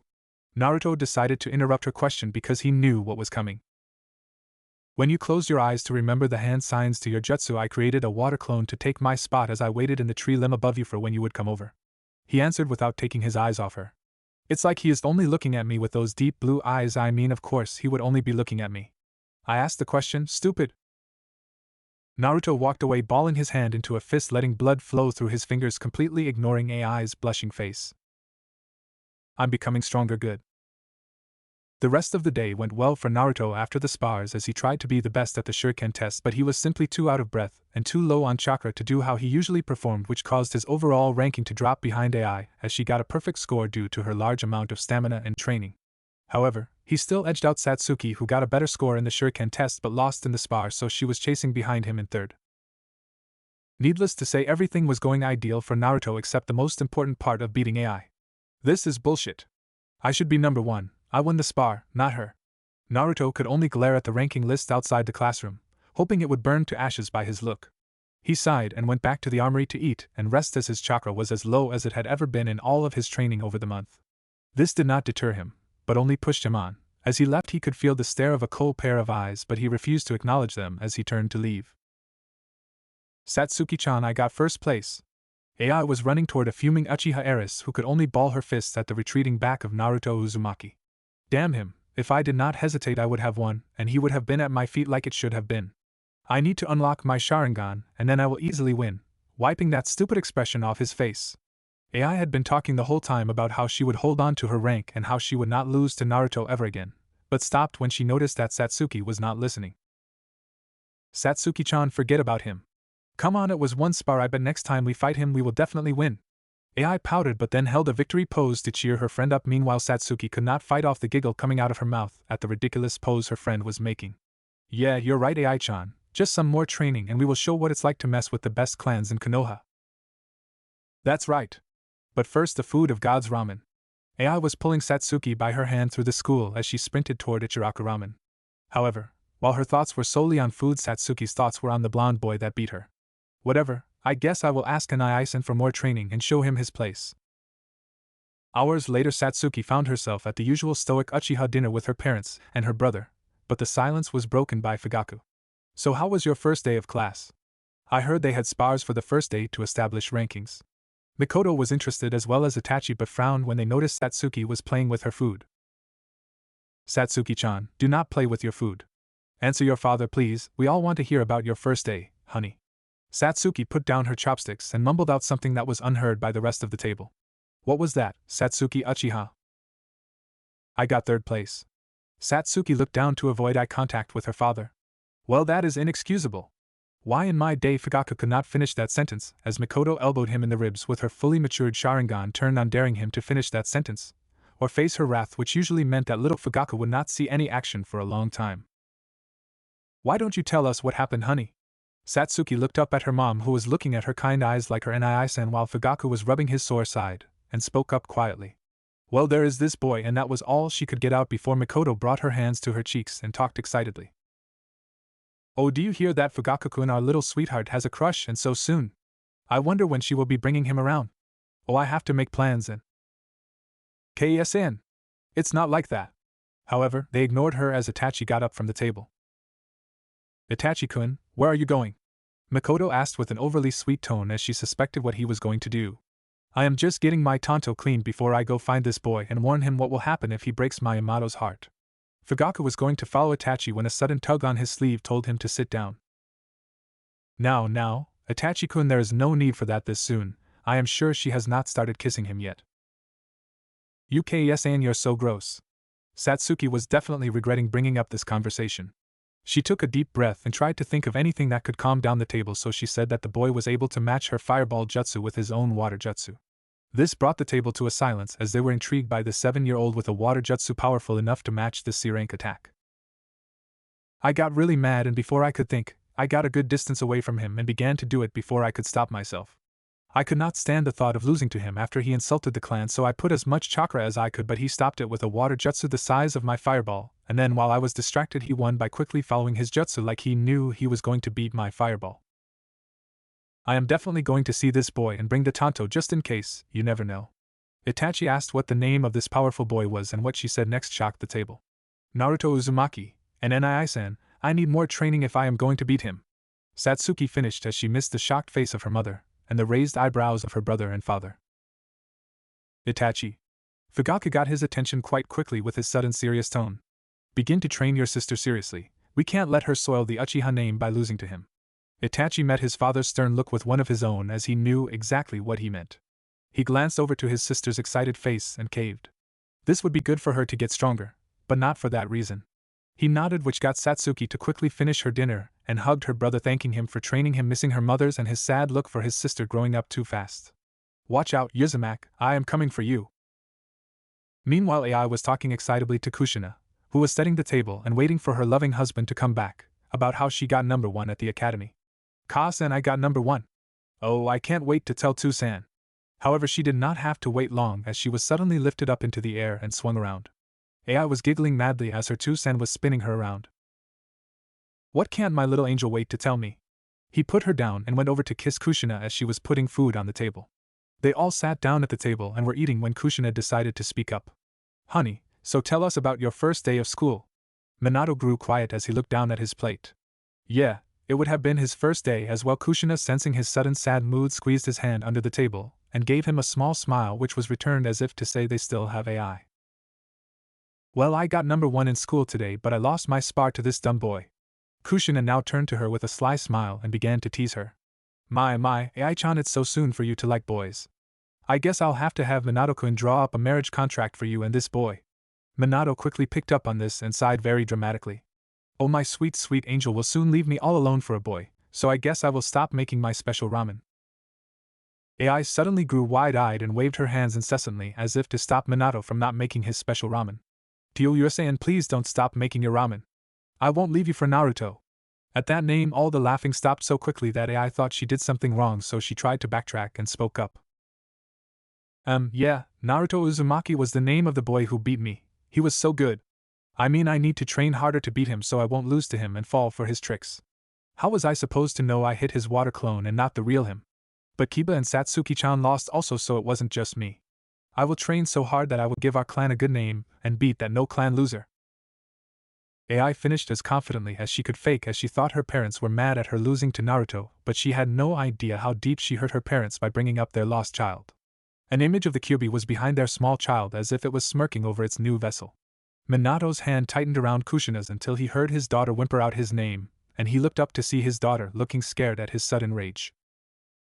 He quickly went around the table as AI began to cry into his shoulder, mumbling about how sorry she was for losing her match, and that she would try her hardest next time. Minato slowed rocked her, saying that it was okay and that he wasn't mad at her for losing. He mentally cursed himself as he knew that AI could sense his negative emotions. He had no idea she could until one day when he was depressed thinking about Naruto while she was 4. Minato was in the main bedroom moping while looking at the picture of him and his pregnant wife smiling for the camera with a signature at the bottom saying, "Looking forward to twins. Twice the joy. Twice the love. Twice the blessings from above." He would occasionally look at this picture, trying to overlook the sadness with the happiness of their expecting faces. He was brought out of his thoughts when his little girl came into the room and he put the picture away and whipped away tears in his eyes. "Honey, what are you doing here?" He picked her up onto his knee, and she pouted and brought her hand to his heart. "Tusen, why are you always so sad?" Minato tried to hide his shock as he questioned his daughter as to how she knew this. "Tusen, I can feel your sadness just like I can feel Ka-san's confusion when she doesn't know I'm losing." Minato knew at that point she had inherited Mito Uzumaki's negative emotion sensing and felt as if she should begin her training, so he told her how impressed he was and told her that he was going to train her to be a ninja. AI, of course, forgot about her father's depression and ran around the house cheering about becoming a super ninja just like her dad. Minato could only bite his lower lip and think on what AI said. "Kushina's confused? Oh shit!" Minato quickly rushed over to the kitchen and found Kushina cutting her palm with the knife she was supposed to be cleaning. He wrapped his arm around her waist, giving her a hug from behind and whispering to her that he loved her so much and for her to listen to the joy of their daughter. Kushina, however, could only stare at the cut she gave herself and let tears fall from her eyes. "Pieces of me are just gone, my name, my clan, my baby. I want to go away."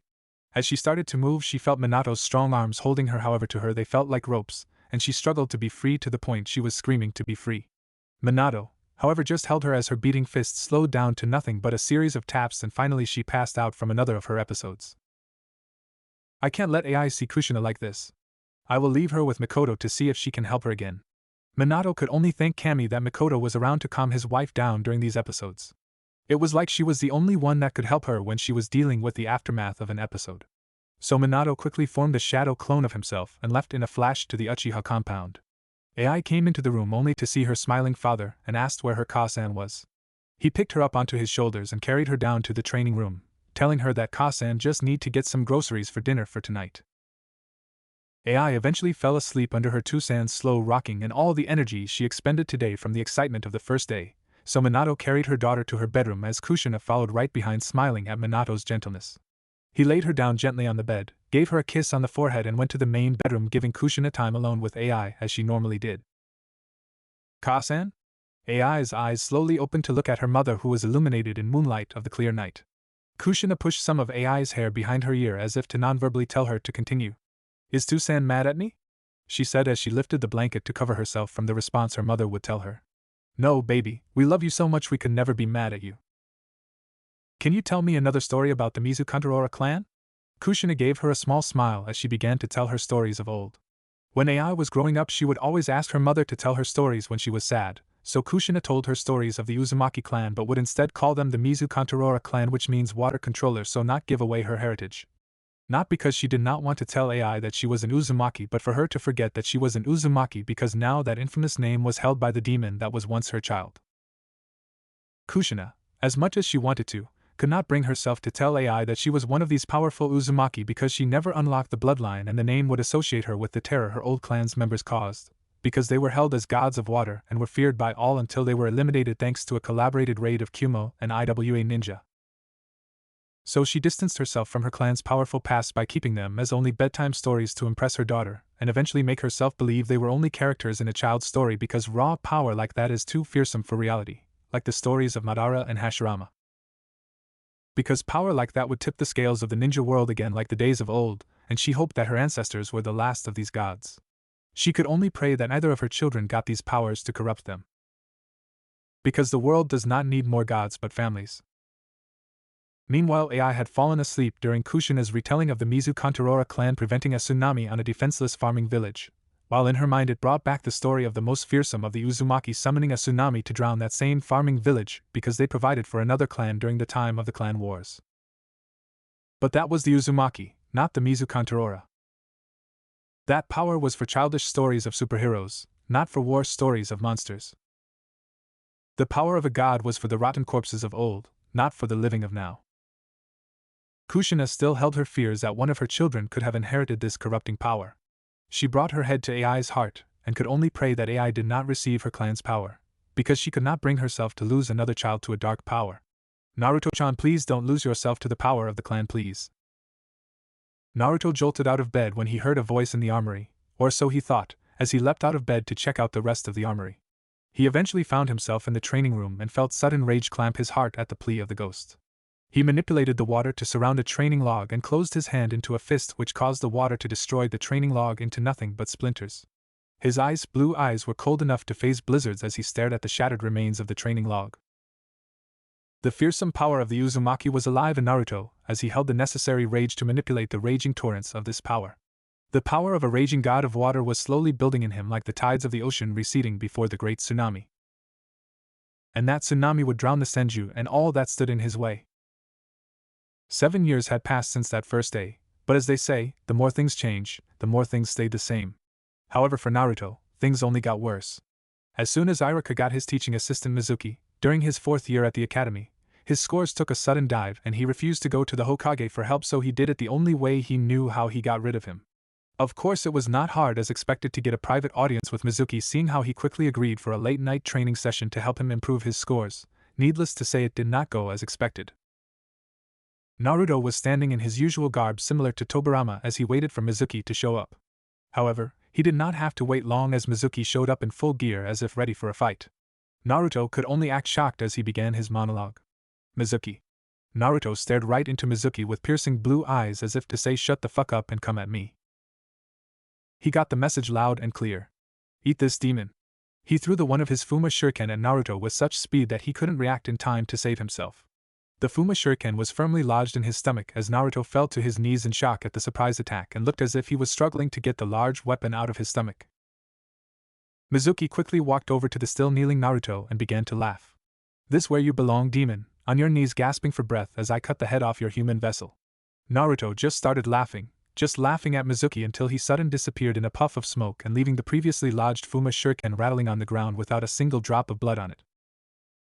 Mizuki was shocked at what he saw and quickly turned around to find a perfectly healthy Naruto standing behind him holding his hand in the shape of a gun with a drop of water at the end of his pointer finger. "Yeah, Shadow Clone Jutsu, impressed that I know it? Well, don't be, I wouldn't want that to be your last thought. It should be this." Naruto fired his water gun through Mizuki's heart, causing him to grip his chest as he fell onto his back gasping for breath, as his heart was barely missed but the water bullet hit an artery causing massive internal bleeding, but for Mizuki it just meant a slow death. Naruto, however, seemed glad and began to talk as if he was having a discussion with the dying Mizuki. "You know how people tell you that over 50% of the body is water? Well, it goes even deeper than most people think. You see, Mizuki-teen, when you reach my level of water manipulation I can force your body to go through terrible pain, and I needed to make sure I could do it, and of course I couldn't try this on myself, but thankfully you came along and tried to ruin my plans. Now follow along as best you can, seeing as you are slowly internally bleeding." Now where was I? Yes, water in the body. Naruto smacked his face and brought his hand to Mizuki's heart, shushing Mizuki as he grunted in pain. "Now what you need to know is that 65% of the water in the human body is used as intracellular fluid, ICF, whereas the other 35% is used as extracellular fluid, ECF. Now intracellular fluid is your body's transporter for nutrients throughout the body, whereas the extracellular fluid is used to transport waste from the cells, see real simple stuff. Now even though there is a higher percentage of ICF than there is of ECF, there has to be a balance, or else the body would be all out of whack." Naruto tapped Mizuki's forehead to keep his attention. Now, as you may be feeling by now, your heart can't push out blood through the body, therefore you are losing feeling in your limbs, beginning this whole "oh I feel so cold" nonsense, which is really the point at which your body loses enough blood and you pass out, leading to the brain going last as you pass away in your sleep state. But you see, through the wonders of water manipulation we can change this process. You'll see, water can be so much fun. Naruto gave a dark smile and continued his monologue while maintaining pressure on Mizuki's wound to keep him alive for his test. You see, in that tiny brain of yours is the hypothalamus, which controls your hormones and maintains this important balance of ICF and ECF in the body, along with producing hormones for you to function. So while you are dying, you are still making hormones that control the flow of minerals in your body. So here's where it gets interesting. As I am now removing water from your body, your hypothalamus will try to produce more hormones to increase sodium to compensate for the loss of the electrolytes I am removing. When loss of water is disproportionately greater than loss of electrolytes, salt, the osmotic pressure of the ECF becomes higher than in the cells. Since water passes from a region of lower osmotic pressure to a region of higher osmotic pressure, water flows out of the cells into the ECF, tending to lower its osmotic pressure and increase its volume toward normal. As a result of the flow of water out of the cells, they become dehydrated. That was a whole bunch of shit just to tell you. Naruto looked at the suddenly aging human beneath him. I am forcing your body to quickly dehydrate at an insane pace before you die, making you feel as if you are as weak as an old man, feeling your muscles shrink around your crumbling bones thanks to the massive amount of ECF pushing out all the nutrients that your body thinks is waste now. Naruto finished in a dark tone as his eyes hardened to icy daggers and covered Mizuki's mouth to prevent him from yelling out. Mizuki could only rattle under Naruto's firm hand on his mouth, as his body's cellular structure was being destroyed. His body lost most of his previous weight, making him nothing more than skin and bones literally. His skin grew a dark gray and his hair thin, but the most gruesome feature was his face. His face was so thin you could see the blood vessels, and his eyeballs were exposed as his skin around them shrunk due to water loss. It was even more horrible than Naruto expected, as his once opponent was now nothing more than a dried-up husk. He quickly formed a shadow clone to remove of the body in the river to be crushed and sent along the current, as the original threw up violently on a nearby tree. He finished after a while and got the memories of his shadow clone crushing the body in the water, removing any evidence of his horrible experiment. Never again, no one deserves that. Naruto's body was shaking from his experiment turned first kill. He thought he would feel great killing someone that hurt him, but he was dead wrong as he looked at the amazing power he held, and suddenly began to fear himself. He who strikes terror in others is himself continually in fear. Naruto could only think of that quote from his training on the more deadly techniques Tobirama left behind.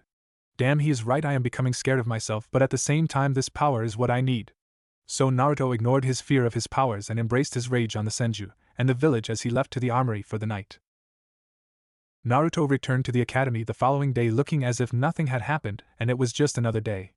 The search for Mizuki was fruitless after 4 days, so the Hokage simply declared him missing. However, he still had his doubt that Mizuki could have just disappeared. That was the end of Mizuki, so that led to Naruto regaining the top spot in the class. However, his title would be challenged that year by the emergence of his rivals Kekkai Genkai. During the years of training with Itachi, Satsuki showed her unbelievable potential as she absorbed Itachi's training quickly and was able to unlock her Sharingan, reaching her second Tomo state, making her more troublesome, as Shikamaru would say. When this happened, she would not stop using her Sharingan in every match, obliterating the competition in the weekly tournament spars, that is, until she fought Naruto again with them on. Now I will show you the power of the Uchiha. Satsuki charged at Naruto as quickly as she could, knowing she was leaving herself exposed, but exchanged defense for speed, thinking that the Sharingan would be able to compensate. Foolish Uchiha Naruto quickly ducked under Satsuki's opening jab and delivered his rapid series of punches to her stomach and chest to the 11-year-old Uchiha heiress. Satsuki quickly went to the ground holding her stomach in pain, as all the fanboys were in complete outrage that Naruto would hurt their angel. You think that just because you have your Sharingan that it makes you invincible? Don't be foolish, you may be able to see where my hits will land but won't be able to react in time. Iruka declared Naruto the winner as Satsuki just gripped the dirt, glaring at Naruto's receding back. Damn him, I will put him in his proper place. Satsuki quickly got up, brushing off her fanboys, and got up to walk back inside the classroom when she looked back, making eye contact with Naruto's blue eyes that seemed to look at her as if she was a piece of art he was appraising. She quickly fought down the blush on her face and tried covering it up with an angry snarl, but it was too late. Naruto had already seen it. However, Satsuki's budding feelings were the last of his concern as he stared at AI from behind, thinking on what she just showed in the last spar of the day against Kiba. It seemed that the Mokuton Kekkai Genkai was alive again in the youngest Senju. Naruto could only be worried and excited at the same time. Now his enemy had received the legendary bloodline of Hashirama and was getting better at it, as it seemed that it was not the first time she had used it, meaning she had kept it a secret for quite a long time. However, I am far above both of them for the time being. Now if I only could do something about Erasure. Flashback. Okay class, we are receiving a new student, so please be kind to him. Now where is he? Iruka was suddenly interrupted as a large cloud of smoke emerged from the front of the classroom. Ah, but the better question is, who am I? Said the voice shrouded in the smoke, until it cleared to reveal a boy around their age with dark brown spiky hair, tan skin and brown eyes, with a long thin bow staff that looked more like a pole than a staff. However, the most interesting thing about him was the large monkey he was standing on. It is I, the apprentice to none other than the kami of Shinobi. I also happen to be the most handsome Sarutobi ever to have inhabited the elemental nations. The future Hokage and your new number 1 student Arashi Sarutobi has arrived. He quickly flashed some party poppers to his hand and let the confetti fall over him like he won a national championship. Seeing that no one was cheering at his majestic display, he turned away from the class and covered his mouth with hand. A sudden high-pitched voice broke the silence. Oh my goodness, he is so cool. Why don't we all praise Arashi-sama's arrival to our humble classroom, was all he could get out before Iruka slammed his fist into his skull, causing a large red bump to appear on his head, causing him to land flat on his ass, and the summon to shake its head before leaving. Iruka-sensei, that was not cool. Iruka could only get madder at his new student until he sighed and tried to rub away all the future headaches he foresaw. Iruka just told him to go sit down and pay attention to the lesson. Erasure quickly obeyed and went up the stairs and tripped on his way up. Unfortunately, it was right next to Naruto's row. Erasure got up into Naruto's face and started yelling at him. Meanwhile, Naruto just looked out the window. Hey! What's your problem, team? Naruto just turned to face a pair of brown eyes that seemed to be on fire. Do you ever get tired of listening to yourself yell? Naruto then ignored him, and Erasure was about to get back into it with him until he received a deadly glare from Iruka telling him to sit down and shut up. Eventually it was time for spars as the day was coming to a close. Erasure went straight up to Iruka and demanded that he fight Naruto, and wiped that smirk off his ugly face. Naruto of course heard this, as did the rest of the students. Immediately the students that were in between Naruto and Erasure cleared out of the way and began to whisper how the new kid was going to get beat by Naruto, since he was the current number 1 student and had yet to lose a spar in the 4 years he had been there. I accept. Naruto's voice silenced the crowd of students, and he made his way over to the sparring circle nearby. Meanwhile, Erasure was grinning like a madman and looked over into the crowd and saw a cute redhead talking excitably to an equally good-looking dark-haired girl. Excuse me, sweet roses, but if I win this match against your number 1 classmate, may I expect a kiss from you pretty girls? Naruto was growing tired of Arashi's childish actions and narrowed his eyes at his request. Erasure was getting dangerously close to getting on the list. Not the same list as the Senju and the village, but on the I want to beat the shit out of you list. Satsuki quickly got in front of AI, and her Sharingan was eerily spinning at the foolishness of this boy. You dare ask the 2 heiresses of the greatest clans for a kiss? Know your place, and there is no way that you would beat Naruto-kun anyways. As she finished her sentence, she quickly covered her mouth and looked to Naruto, whose only outward reaction to the familiar suffix was a raised eyebrow, but quickly turned away. God, that was so stupid! Stupid! Stupid! Erasure quickly covered his heart as if a kunai had just struck it and slowly backpedaled to the sparring circle. Alright, let's get this started. Iruka just nodded and told them to begin. Naruto looked at Arashi's brown eyes to see all of the previous playfulness gone, and looked as if he was taking this seriously. Good, now come, monkey boy. Erasure seemed to disappear from his view as Naruto's eyes widened at his opponent's speed. He suddenly felt a firm fist punch him in the stomach and quickly substituted away. Damn, that usually gets them right away, but then again I could expect no less from the number 1 student. He pulled out his bow staff and began using the wild Sarutobi taijutsu that resembled an agile monkey. Naruto could not keep up as his taijutsu was dependent upon constantly maintaining his opponent's centerline along his. Damn it, this can't continue any longer or else I will lose. Erasure used his bow staff to vault over Naruto's head and tried to deliver a viscous downward kick to the skull. Naruto ducked and rolled away and distanced himself only to find Erasure squatting on the top of his thin bow staff. His body control and speed is incredible. I need to limit them both right now. Ram Tiger! Water style, syrup trap! Naruto spat out high viscosity, chakra-infused water, aimed at the surface of the sparring ground between them. This stream of sticky liquid formed an adhesive trap, immediately inhibiting Arashi's mobility, seeing as his staff was now stuck in the syrup and he could not come down until he dealt with the now sticky training ground. Nice, but no dice. Erasure quickly formed signs that Naruto knew were for a fire jutsu, but he had no idea which one since it did not appear to be the fireball jutsu. This should dry up the field real quick.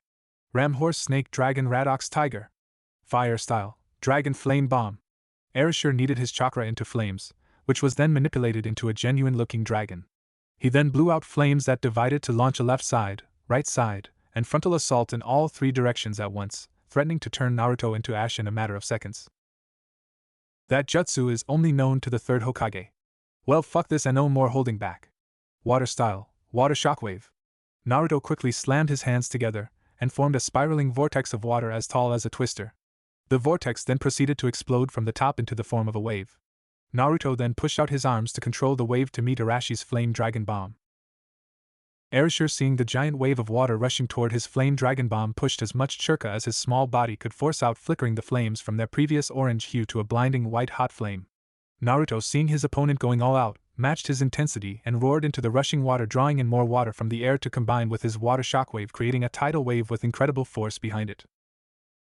Feeling the huge spike of chakra from the academy, the fourth Hokage, who was talking with Hiruzen, stopped and knew something must be wrong.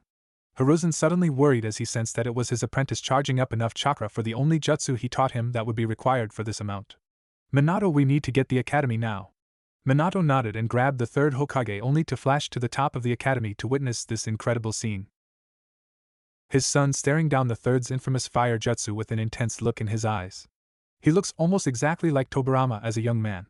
But at the same time, he looks so much like me, I have to do something. He went to intercept the deadly fire jutsu, only to be stopped by Hiruzen and look wide-eyed at the sudden spike of chakra Naruto released. He watched his son clap his hands to form a typhoon of water out of thin air.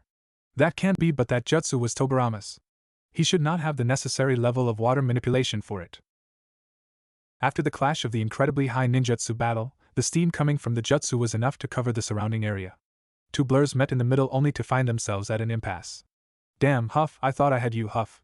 Well, Huff, good fucking try, Huff. The steam cleared thanks to Hiruzen clearing it by a low-level wind jutsu. What they found shocked them. They were both hunched over, barely standing, but still held a weapon to each other's throats. Erishur was breathing heavily as he held a kunai to Naruto's neck, while Naruto held a water sword to Arashi's throat. Well, looks like you win, man, was all Erishur could say before he fell backwards with a smile on his face. But before he passed out, he said some parting words before chakra exhaustion got to him. That was awesome, we have to do that again, friend. Yeah, some other time then. Naruto dropped his water sword and began to walk away when he suddenly passed out, but instead of landing on the hard surface of the training ground, he landed on someone else's back, and he swore he heard someone say he was proud of him. Minato could only smile, being swept up in the excitement of seeing his son's effort to be the best and his incredible potential. He flashed away after explaining to Irika and the rest of the class that he and Hiruzen were going to take them to the hospital to recover. That marked the beginning of a long 3-year rivalry in the academy between Erishur and Naruto, and they were an odd pair. Arashi's loud personality and great natural fire manipulation versus Naruto's cool personality and his incredible water manipulation led to some great fights over the years, as they seemed to be opposites, yet matched each other so well. Erishur, during his last year at the academy, decided to change his clothes to match his personality. He now wore a bright red t-shirt over a short-sleeved fishnet armor, along with an open high-collared white jacket that ran down to his waist, and on the back of it was the Sarutobi clan symbol.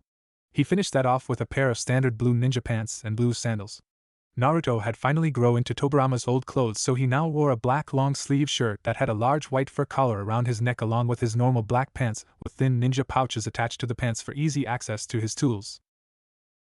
Ai was blossoming into a young woman as she wore red armor that covered her torso, hips, and shins. The Senju heiress also had a navy blue, high-collared garment that draped over her shoulders and a matching knee-length skirt that had 2 large slits in both the front and back, covering the outer sides of her legs. Underneath, she wore a tight black jumpsuit with blue arm guards and black traditional ninja sandals. Everyone else wore what they wore in Shippuden before the war arc. Finally, the academy was coming to a close, as they were all now 14 and ready to go be Hidden Leaf Shinobi and Kunoichi. It was a long journey, and a majority of the starting group had dropped out, leaving only the wheat from the chaff. Today was the day before the Genin exam, and nearly all the students in the classroom were excited to finally become ninja. It had been a long 7 years to get to this point, and no one wanted to repeat. However, for a certain Uchiha heiress, the exam was one of the furthest things on her mind, as she knew she would ace the test. She glanced over at Naruto, who was listening to Irika with his normal cool expression that never gave away what he was thinking at the time, and showed that he was always focused. She hated that look when she was younger, but now, thanks to her hormones, she could not help but get chills down her spine from those intense crystal blue eyes. Today is the day. Enough of this footing around. I'm an Uchiha. I take what I want when I want. So I will have him even if he does not want me to. Now that train of thought was getting her aroused quickly at the thought of dominating her rival/crush. She shook her head from her dirty thoughts as she had had enough of those and wanted the real thing. It was especially awkward when her mom first found her getting off in her bedroom.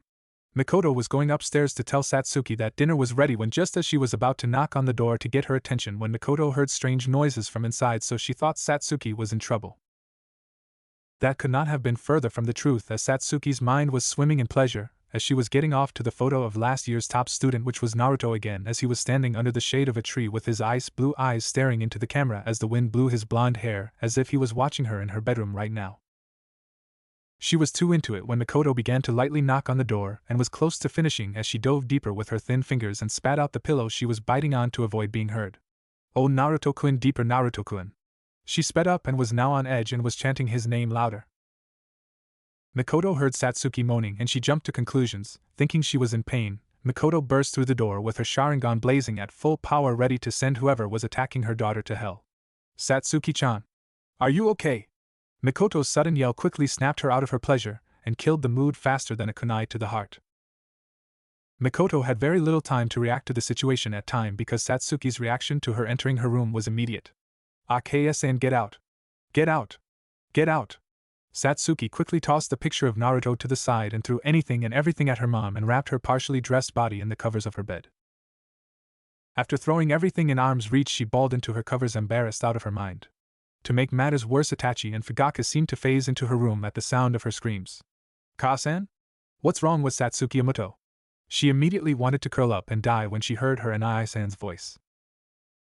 Mikoto was confused at first as well, but as soon as she saw the solo picture of Naruto on the floor and the way she found Satsuki, she quickly pieced together what was going on and felt a sudden blush fill her cheeks.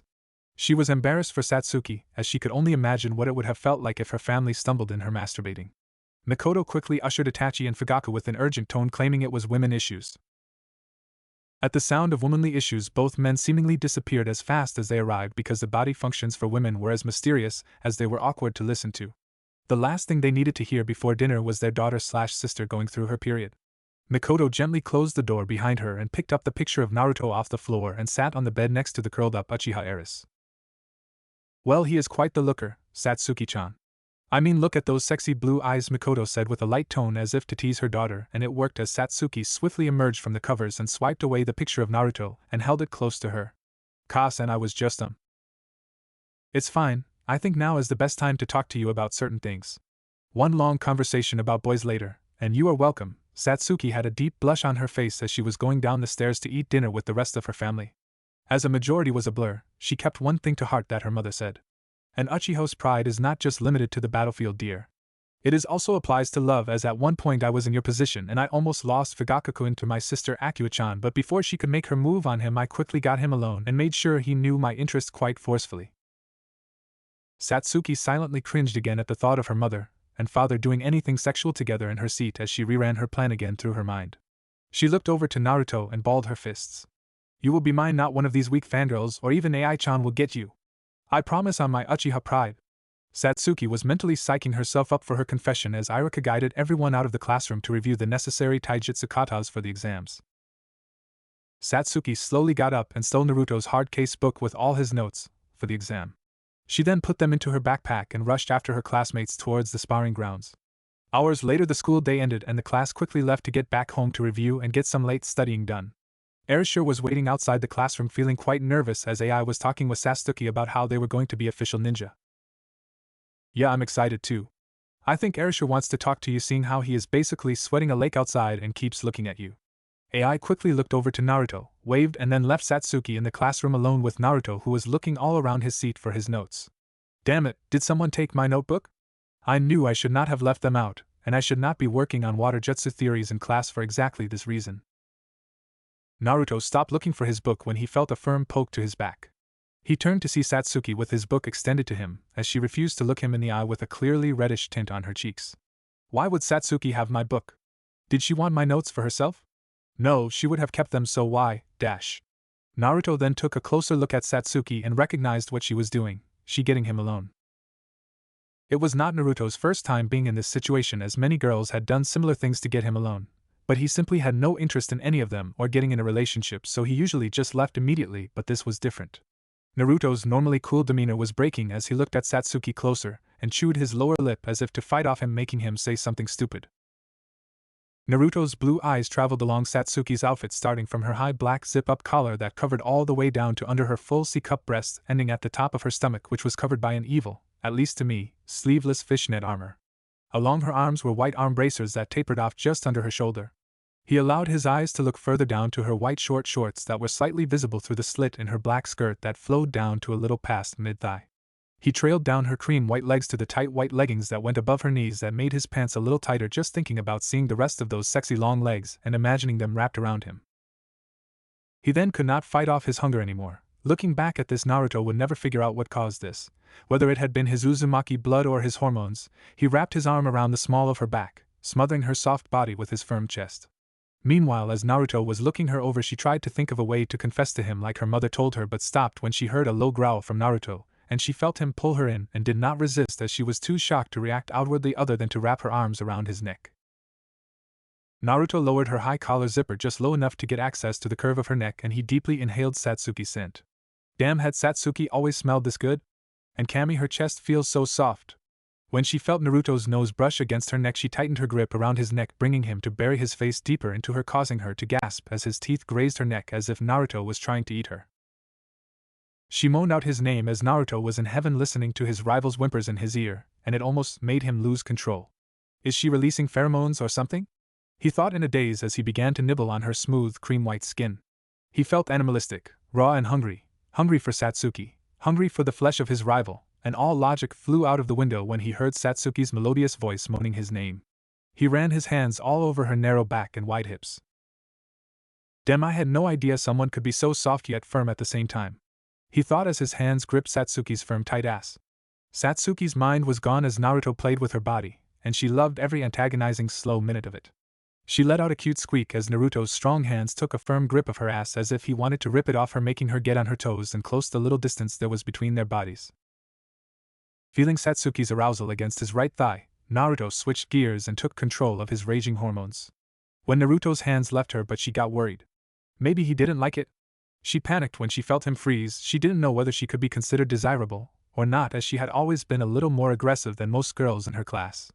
Is it because of my personality? Naruto pulled away from her neck while keeping her close to his chest, and Satsuki looked as if she was about to say something, but when she looked directly at Naruto's lustful eyes, any response died in her throat as his blue eyes told her all she needed to know. Take off your skirt but not your shorts, Naruto said in a low yet demanding tone while maintaining eye contact with her half-lidded coal eyes as it brought chills down her spine. Her shaky hands lowered her skirt, leaving her only in her white short shorts. He grabbed his hard-covered book on the nearby desk and brought her close to him while slowly sawing her nether lips with the book cover. He was going so slow that it was driving her crazy, and she began bucking her hips, trying to either go faster or get it deeper in, but Naruto brought his arm around her hips, using his superior strength to keep her in place as her knees quivered under his deep stare. Seeing her impatience, he slowly put his now wet notebook on the desk and told her what to do next. Now unbutton your shorts but don't take them off. She was trying to gather any form of pride to try to turn this around, even if it was just as a woman, but Naruto's immense presences made all resistance futile. She knew what Naruto was doing by forcing her to do everything. He was establishing dominance, and if she was honest with herself, she was too excited to even care. As long as Naruto would do this to her all the time, she would gladly be under him just like he wanted. Meanwhile, seeing her following his commands was far greater than anything than he expected. Fuck, I don't know how much longer I can keep this damn pace. I'm trying as hard as I can to not shake like Satsuki-chan. Naruto was fighting off not only his hormones but his overwhelming nervousness, as he had never done this before, and was struggling to maintain his strong stance and ignore the heavy breathing of Satsuki and the way her cute pink lips parted, waiting for his own to attack them. She finished unbuttoning her white shorts, revealing her dark blue panties that were now ruined by her excitement of this surreal moment. Naruto guided his hand toward the top of her panties and pulled on them, slowly dragging his fingers along her clean-shaven body down to her when he stopped. Please put them in me. Satsuki breathed out into Naruto's ear as her head was resting on the side of his neck, since she could no longer stand on her own as her knees were simply too weak. Okay, Satsuki-chan. He returned gently as he understood exactly what she was doing. She was granting him permission, unlike the other times where he demanded her to do these acts. He understood that at this point she was letting him do this even if he was overflowing with hormones. He would never force himself onto her if she was unwilling. He slowly inserted his index finger followed by his middle finger, and her gasped in pleasure. His fingers were much larger than her fingers, causing her to adjust to the larger digits. "You're so fucking wet down here. It's like you're trying to suck in my fingers. You're so naughty, Satsuki-chan. I think I will have to teach it a lesson." His dirty talk was working as she constricted even tighter around his fingers as she weakly tried to respond to the dirty talk, but the pleasure of Naruto's fingers exploring her was too much for her to form a sentence. He slowly curled his fingers into a come here motion and began to rhythmically stroke her G-spot. Satsuki was seeing white as his random stimulation was getting to her, so she easily missed when his arm left her hips. Naruto brought his other hand and lowered her shorts to where all of her panties were exposed. He softly laid his palm onto her pelvis, trying to find the area right above where his fingers were stroking her G-spot. "Satsuki-chan, come for me," he said in his familiar low demanding voice as he pressed down hard on her G-spot from both inside with his fingers and from the outside as he pressed his palm down on it. All her muscles suddenly tensed, and all she saw was white as she came hard on Naruto's fingers. As she fell down from her heaven, her body completely collapsed against Naruto, as she felt limp. Her world was slowly coming back together, as she felt Naruto slowly removing his fingers from her. "I love you so much, Naruto-kun.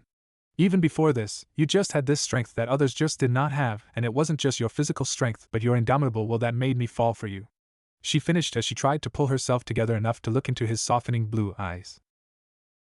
"Satsuki-chan," I before he was forced to say something. AI's loud voice was coming down the halls. "Satsuki-chan, where are you? Arashi-kun is taking us out for ramen." "Shit! AI can't see Satsuki-chan like this, especially with me here." Satsuki understood Naruto's sudden panic but felt too weak since this was first real experience, and it felt as if she just performed 5A rank jutsu in a row. "Naruto-kun, just leave me here, I will deal with her. See you tomorrow," she finished with a sad smile as Naruto could not hold back his worry leaving her so soon. His guilt was building, so he did what he could. He quickly redressed her and sat her down in a seat, making sure she looked as if she was sitting there the whole time. He propped her arm under her chin and opened his notebook to a random page to make it look as if she was studying. "Thanks, Naruto-kun, now go before Loudmouth finds you." He looked at her for a few more seconds before he silently shined back to the armory. "Oh, there you are. Why are still studying, and is that Naruto's notebook?" She slowly got up and stretched to get the blood flowing to her limbs and told her that he left it here and so she was going to see what was inside for extra studying. AI quickly agreed since the longer they were talking the longer she would be apart from her ramen.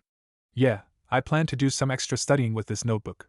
She followed AI and could not keep her torrent of emotions from running through heart, but thought that no matter what she was madly in love with Naruto, and that was all that mattered even if she had her doubts about why he did not respond to her heartfelt confession.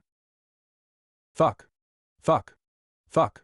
Naruto was on a rampage in the training room of his armory as all the water in the room was moving around violently and crushing whatever Naruto's raging eyes were on.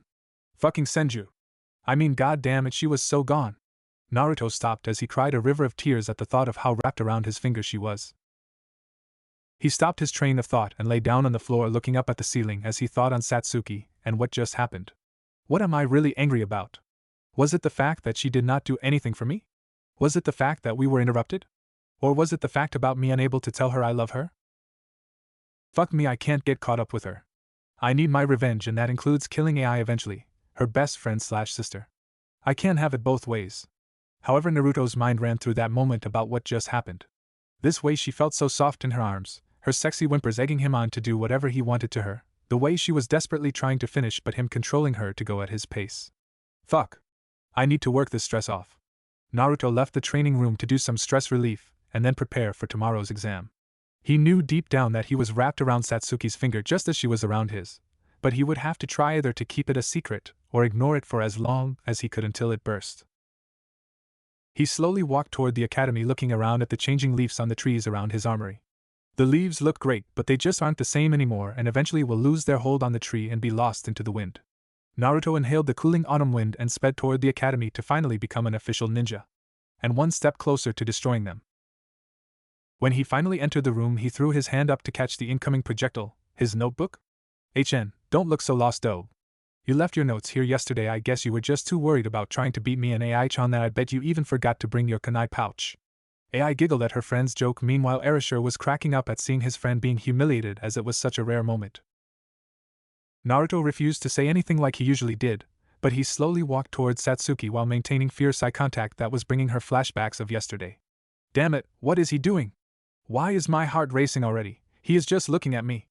After the intense private session, she could not get away from AI and Erasure fast enough to continue where they left off with his notebook. Naruto seeming knew this as he slowly got in front of her face and passed by her face and whispered into her ear, making sure nobody could hear him other than Satsuki. You didn't happen to drop my notebook into a lake by accident, did you? 'Cause I think it's still wet from whatever you could have done to it. Satsuki brought her head to the desk, trying desperately to hide her blush as deep as she could into the wood. He lightly chuckled seeing her reaction and continued on to his seat and prepared to take the exam. The rest of the class could only speculate what he told her to make her react that way, but their musings were cut short as Irika walked into the classroom. Alright everyone, I just want to wish everyone good luck and I will start explaining the rules of the exam, beginning with Naruto could care less and just wanted to get this over with. The day came and went, as it ended with the final ninjutsu section. Naruto walked into the final exam room and Irika threw a kunai that phased right through him, revealing him to be a clone. The real Naruto was standing on an X on the floor and waited for the trio of kunai flying at him and substituted with the provided log in the room. Irika looked up from his huge stack of paperwork to see an angry fourth Hokage. Man, Naruto is good at henging. Alright, get out of here. I already know that if I ask you to do the 2 required personal jutsu you will ruin the room for the rest of the students. Naruto picked up the black banded head protector and walked out while Irika had some parting words. You know, when you first arrived to the class I thought you were going to be a horrible student just based on your reputation coming in. Just to let you know, I am happy that I had you as a student, and I hope you go far as a ninja. Naruto did not turn around to look at Irika but paused to listen and continued on his way when he was finished talking to him. Irika was yet another person that happened to worm his way into Naruto's heart as he saw him for him, not the demon child. The academy was amazing for him, where he felt as if he could do anything he wanted and was not judged like in the village. But that was then, and this is now. He went back to his armory to eat, train, and sleep to prepare to meet his new sensei. Finally he was a genin at last. Now it was time to shake the ninja world. Minato Senju was in his full Hokage robes as he peered into the third's glass orb, using the telescope technique to overlook the now genin students as they finished their exam. He was sitting in a small room surrounded by a few jonin that wished to become jonin sensei for a group of genin. Well, that's that we now have all the clan heirs becoming genin at the same time. So let us set up the teams, shall we? Hokage-sama, if I may, I wish to train the next generation of the legendary Ino-Shikacho combo, Asuma said first to get his preference before anyone else. Minato nodded, seeing that no one else really cared. Alright, we still have quite a few. Kakashi quickly put in his vote for AI Satsuki and Erasure. Hokage-sama, you can't seriously give him all of them? It would benefit all groups if they were separated. Kurenai quickly exclaimed, which surprised everyone seeing how vocal she was being. Kurenai, I am sorry, but Kakashi is the best to train them to their highest potential, seeing as how they are all gifted in the art of ninjutsu, whereas your specialties lie in genjutsu. Kurenai bit her lower lip and took a step back because she knew that Minato was right and she was out of line. Well, since that is settled, then you, Kurenai, will train Shino Aburame, Kiba Inuzuka, and Hinata Hyuga. She nodded as she did not mind, as she wished to train Hinata originally, seeing as the only thing holding her back was her insecurities. Minato then took a deep breath as he thought on how to address the odd student out. Now, does anyone want to take Naruto Uzumaki as an apprentice? He knew he was asking a loaded question, seeing as no one really wanted to be associated as the teacher to Naruto, as even as the years passed it was more or less career suicide, as Naruto expressed a dark personality and was seen as powerful, which could lead him to lash out at his superiors in rank. Seriously, no one? You guys are too much, man. I'll take the gaki then, Anko said as she slammed her hand on Minato's desk, getting everyone's attention. Anko, what have I told you about messing around with my desk? His eye twitched as he thought about the last time he found Anko on his desk. After Orochimaru's betrayal, Anko spent more time around Kushina as she saw herself in Anko. So Kushina decided to teach her own squad of Yugao, Anko, and Kurenai, as she gave them their own specialties: Kenjutsu for Yugao, Genjutsu for Kurenai, and Ninjutsu for Anko. They bonded well, but as Yugao went on her way to ANBU, Kurenai and Anko decided to eventually train their own apprentice. Though Yugao and Kurenai were close with Kushina, they did not embrace her silly personality as much as Anko. Anko tended to take it to the extreme, as the most recent prank with Kushina involved Anko waiting in Minato's office until he came back with Kushina, and as they were entering and making out she made herself known while making a sexy pose on his desk without her coat on. Kushina acted as if nothing was wrong and proceeded to ask if he was down for a threesome, and he passed out on the spot as his mind tried to process having his wife and her hot apprentice at the same time. However, He woke up later that day not to his loving wife and her sexy apprentice but in the middle of a male gay bar shirtless with single and ready to mingle written on his chest with a permanent marker. He ran out as fast as he could and was too embarrassed to remember the Haration. That day lived in infamy for Minato as he suddenly withdrew under his Hokage hat as if to mentally war against that particular memory. Apparently, Kushina was tired of his late hours and wanted him to know that if she was not getting any she would get the itch to prank him again, even worse. What did you say? Minato asked, confused as everyone in the room was silenced by what Anko had just said. Anko sighed and repeated that she wanted to train Naruto because she could see the great potential he had, and he just needed someone to draw him out of his shell. Well, okay, then you're dismissed. You will meet them tomorrow at 10, and Kakashi, if you show up late to my daughter's first day I will have you running solo D-ranked missions for a month. Kakashi shuddered at the thought, and quickly left the room along with the rest of the Jonin in the room. Minato peered back into the looking glass once everyone had left. Naruto, who are you? Iruka stood in front of the classroom and delivered his final speech to the class before he told them team assignments. As of today you are all ninjas. To get here you face difficult trials and hardships, but that was nothing. What comes next will be far more difficult. Now you are only Genin, first-level ninjas. All the Genin will be grouped into 3-man squads. Each squad will be led by a Jonin, an elite ninja. Naruto looked up from his desk to find AI talking to Satsuki excitably on them being on a team while Erasure was crying mock tears as to why they were leaving him out of their team. AI-chan, you're breaking my heart. I thought you would want us to be together. AI stopped talking and smiled at Erasure. Of course I do. I would want to be on a team with both of my best friends. Arashi's smile only slightly faltered to where AI did not notice it, but Naruto did. Yeah, he knew about his friend's crush on AI ever since after that first day as they bonded after sparring as they were almost evenly matched. Naruto hated seeing him like that. He did not see what Erasure saw in her, but he just let Erasure talk since they seemed to be the only people who would listen to each other.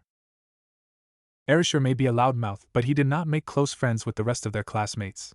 He and Naruto understood each other through their fists as Naruto could feel that deep inside Erasure was this lack of identity, but he never told Naruto why he felt that way. Erasure at the same time could feel the overwhelming sadness hidden within Naruto, and he wanted to know why, but as connected as they were to each other they simply were not close enough. Che, that bitch.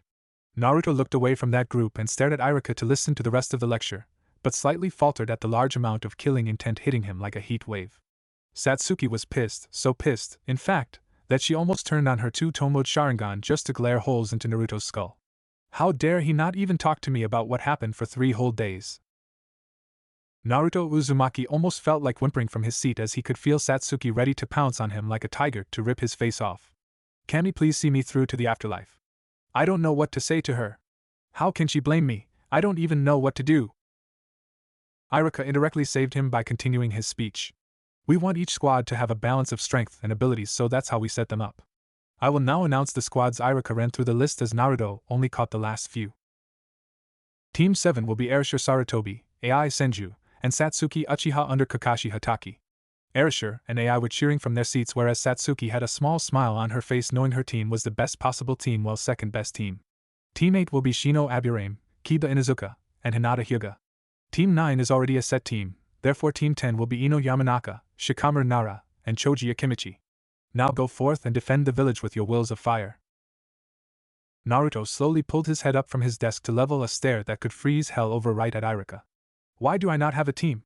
I did not spend 7 fucking years here not to be a ninja. Naruto was about to get up and be violent when Erasure stood up. Hey! Iruka-sensei, what about Naruto? He should be on a team. Naruto looked over at Erasure with a strange look.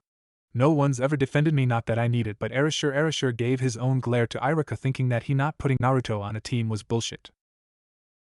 Iruka looked sheepish as he looked over the sheets in his hand to find any notes on Naruto until he found a small sticky note on the last sheet. Oh, that is my fault. Naruto Uzumaki will be trained under Anko Mitarashi. Naruto had never heard of her but just hoped she was not going to try and stunt his growth.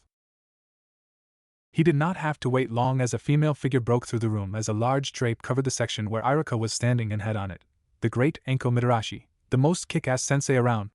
Alright, which one of you brats is named Naruto Uzumaki? I'm going to be your sensei. Are you ready for the real Genin test? Good.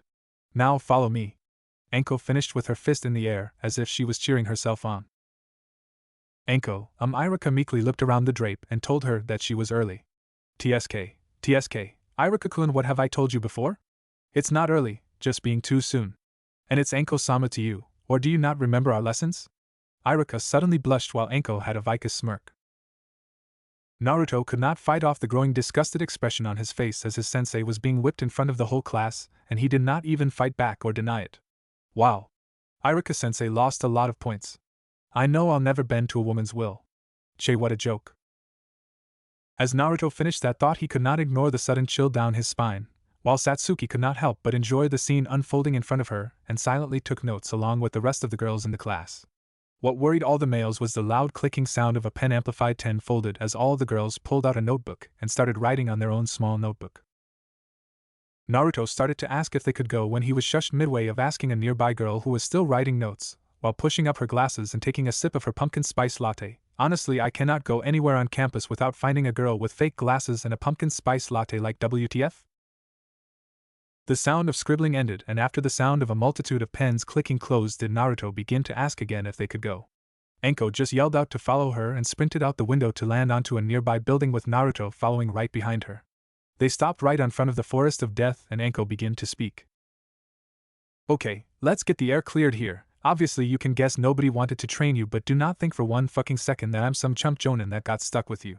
I asked for you specifically not because you were the number one student or because of your potential, but because I can easily see how angry you are. Naruto could only ball his fist as his sensei said what he was thinking, but got angry at her because it was as if she was saying she understood him. You cannot possibly understand my pain. Naruto's glare came out at full force as Anko understood why he was glaring. She sighed and berated herself for being so blunt because it was not helping. I don't need you. I became this strong on my own and I will become even greater. So I'm going to train with the only person good enough to train me, myself. Naruto turned around and walked away when Anko suddenly attacked him, but it turned out to be a shadow clone. Anko felt a kunai to her throat and only chuckled. She grinded her ass on Naruto, and he could not help but weaken his grip on her. She took that opportunity to move the kunai away and lay a smack down on Naruto, whose taijutsu was useless against the infamous Hibi style, as Anko could be moving in a straight line while at the same time altering her centerline, preventing Naruto from getting into a rhythm. Damn, first Erasure and now her. My taijutsu is useless if my strongest opponents know how to beat it. Time to show her my true strength. The water dragon. Naruto backed off and charged the air around him to form water and held up the bird hand sign, slowly pushing his connected hands out aimed right at Anko. This is the difference between us. Water style, water dragon jutsu. Anko's eyes widened at the incredible sight of water from the air shaped into the form of a dragon, while Naruto simply used one hand sign. But that's impossible. That's an A-rank jutsu and requires over 40 hand signs. She could not think any further as the elemental dragon roared out and barreled toward her. Naruto walked toward the defeated and soaked form of Anko Mitarashi lying helplessly on the ground of the training ground. This is the difference between us. You could not possibly teach me anything other than how to be a slut. Naruto could not finish her monologue as he was suddenly dragged underground violently with only his head revealed. The Anko he was insulting poofed away, revealing it to be a shadow clone, while the real Anko right above him was completely dry with an extremely wide sadistic smile. However, that smile was not what worried him. It was the group of snakes hissing out ready to pierce his throat with their long fangs dripping in poison. Now what was that, Naruto-kun? Something about me just being a slut? Anko's face grew suddenly dark and came extremely close to his face. Say it. Say it again and I will have the smallest snake you can be squeezed in to eat you alive as you slowly are dissolved by its stomach acids. Naruto quickly shut up and shook his head no, which was as close as Naruto would get to begging for his life. Good, now I don't like you, but you are talented with ninjutsu. That's it, you would die out in the real world like the academy student you are. You have no taijutsu, no genjutsu, no self-restraint, and worst of all, you have a massive ego. We have a lot of work to do. Now get yourself out and we will start. You have a minute to get out or I send you back to the academy. I will be in the forest. Ja-na. She finished with a fake smile while she leapt away. Naruto smashed his head against the ground multiple times in penance of his foolishness. He concentrated hard and altered his form into water, briefly letting him escape easily. Damn, I am a fool. If I keep this talk up I won't live to get my revenge. Naruto leapt after Anko to begin his training as a genin. The sounds of timber cracking filled the air in a nearby training ground as Naruto was working on his physical conditioning through repeatedly hitting a training log. He seemed to come here a lot as it was isolated, and by the obvious dents in the wood it indicated his thousands of repetitions. It was another hot day in the fire country, so he took off his usual black long-sleeve shirt with fur collar. I mean, that thing is so hard to keep clean. Ugh, thankfully I can force all the sweat out of clothes but not the smell. It had been a couple hours after his humiliating defeat, so he needed something to let his rage out on, and as the sun began to set he was still angry at both his lack of his development, but also the ego he held on to thinking that he was ready to take on the world just cause he was the best at the academy. He delivered a powerful punch into the wood to find that his hand was bleeding. He sighed and rested his head against the training log and could not calm down his heart. Damn it. Damn it. I couldn't beat a Genin. I can barely beat Erasure. How can I even think of beating him? A flash of Minato with a giant Rasengan inches away from his face as he was willing to kill himself in that moment flooded Naruto's mind. Damn it, damn it. Naruto held his head against the wood as he cried silently while he smashed his fists into the wood, ignoring the pain and blood as the pain of weakness was far greater. I will never be strong enough with my bloodline alone. What I'm lacking? Hatred. Naruto could not bring himself to argue with his darker thoughts as he continued to punch the training log. He was slowly putting more power behind the punches and felt the anger he had at the Senju providing extra strength to his punches. He was slowly grinning like a madman as he ignored the pain and accepted the numbness of hatred. Where there is hatred there cannot be anything else in your heart, even pain. I just need to embrace this power, there is no reason for me not. Naruto-kun, please stop. Just stop. Naruto could hear Satsuki's plea as he slowed down his punches. As he slowed down he began to feel the world around him come back into view. He could see his ruined hands, the thin arms around his stomach as if they were trying to pull him away, and most of all he could feel Satsuki's tears on his back. Satsuki-chan. Naruto slowly pulled her arms away and turned to the tear-filled face of Satsuki Uchiha.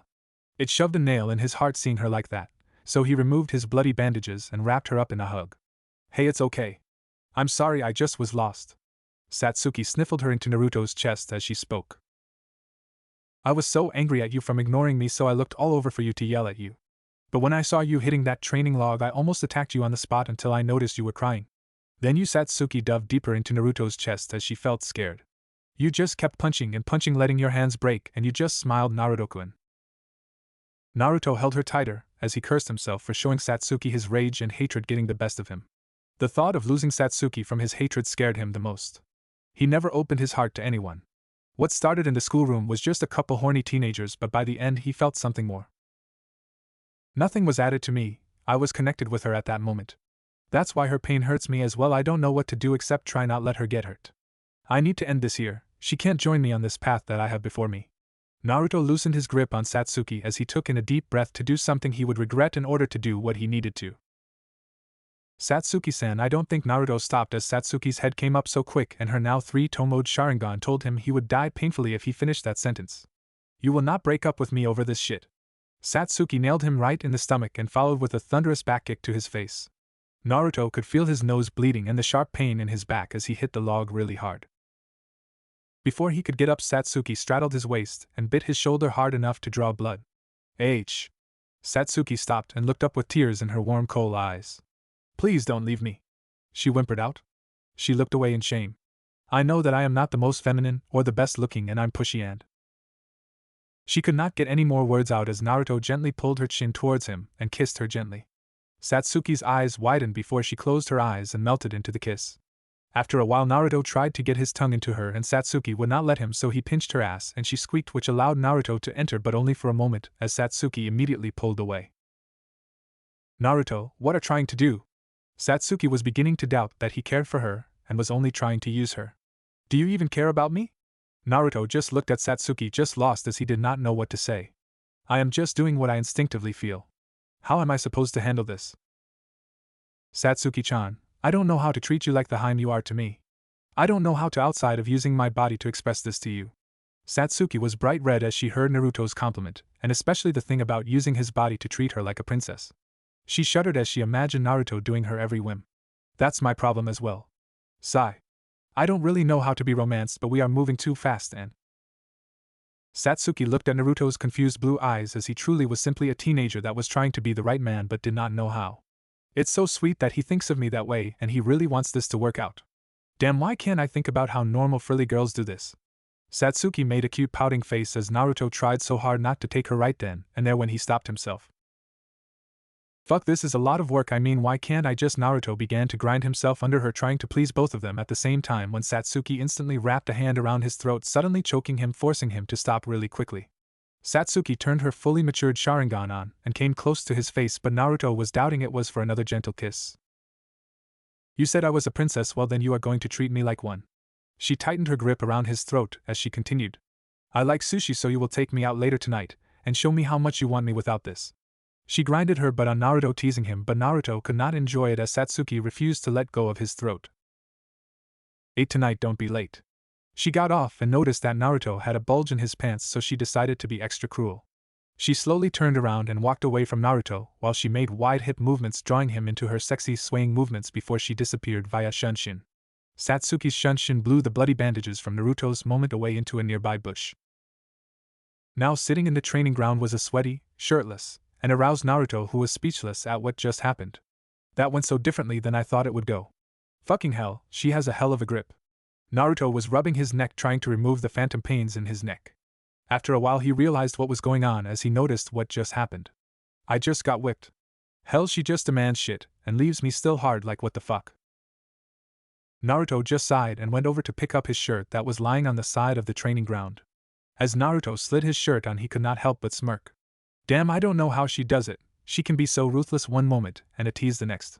She is driving me crazy. I don't know if she is an angel or a demon in disguise.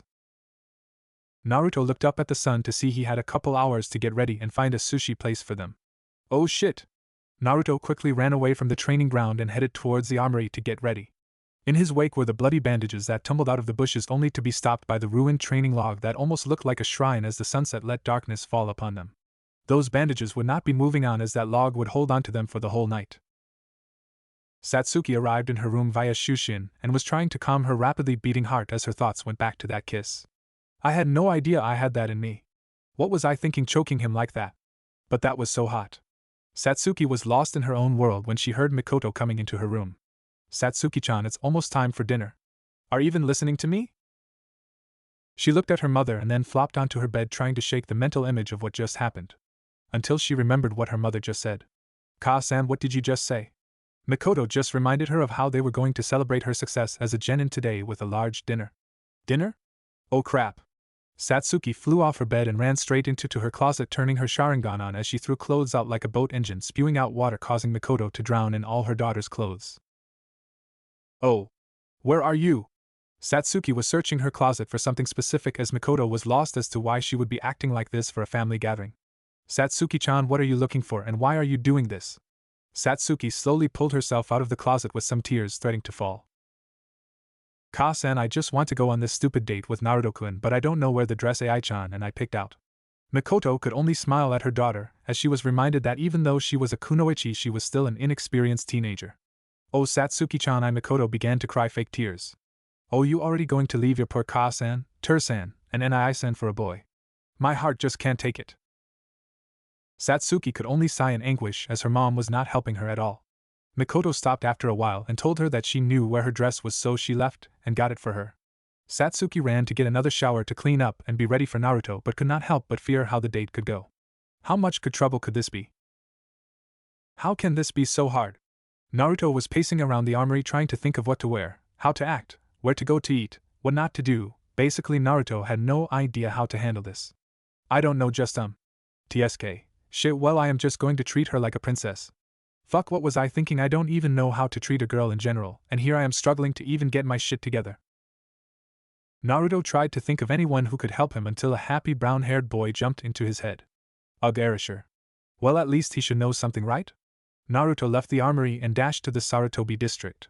He arrived shortly to a humble ranch house surrounded by a grove of trees where a few monkeys were swinging about having fun. Naruto reached the door and knocked tentatively. When no response came, he turned around and began to berate himself for coming out here. The door opened to Erasure wearing pajamas, and around his mouth were loose pieces of rice that were stuck there thanks to the rice ball in his right hand. Naruto! What are you doing here, man? Erasure was extremely surprised to see Naruto here, as all the times they spared over the years there was only one time he was at his house when Naruto basically had to deliver him here as he was too exhausted to walk from his killer jutsu. Naruto gave a deadpan expression and then pointed to his mouth. Erasure looked confused for a second until he quickly wiped his mouth clean. Naruto started talking about how he was going out on a date, but before he could say with whom, Erasure had already wrapped his arm around Naruto's shoulder and talked his ear off about how he came to the right man. Naruto, my friend, don't worry about it. I will make sure you sweep this blind girl off her feet. She is not blind, Erasure. Erasure looked shocked. You mean she saw your ugly face and still wanted to go out on a date with you? Incredible.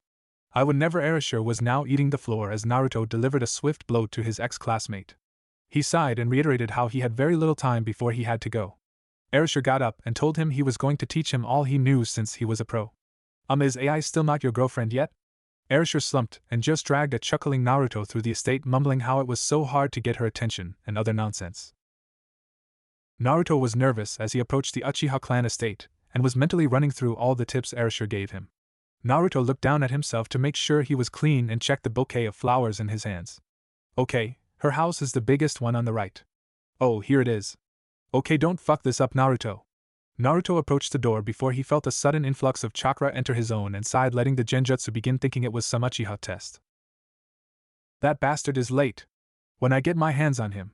Satsuki was getting angrier as time went by past 8 until she felt multiple bursts of chakra outside her house. What she found made her laugh. Naruto was standing in the middle of the street knocking on an imaginary door and bowing to no one while talking to the air. Fugako-sama, you look so good.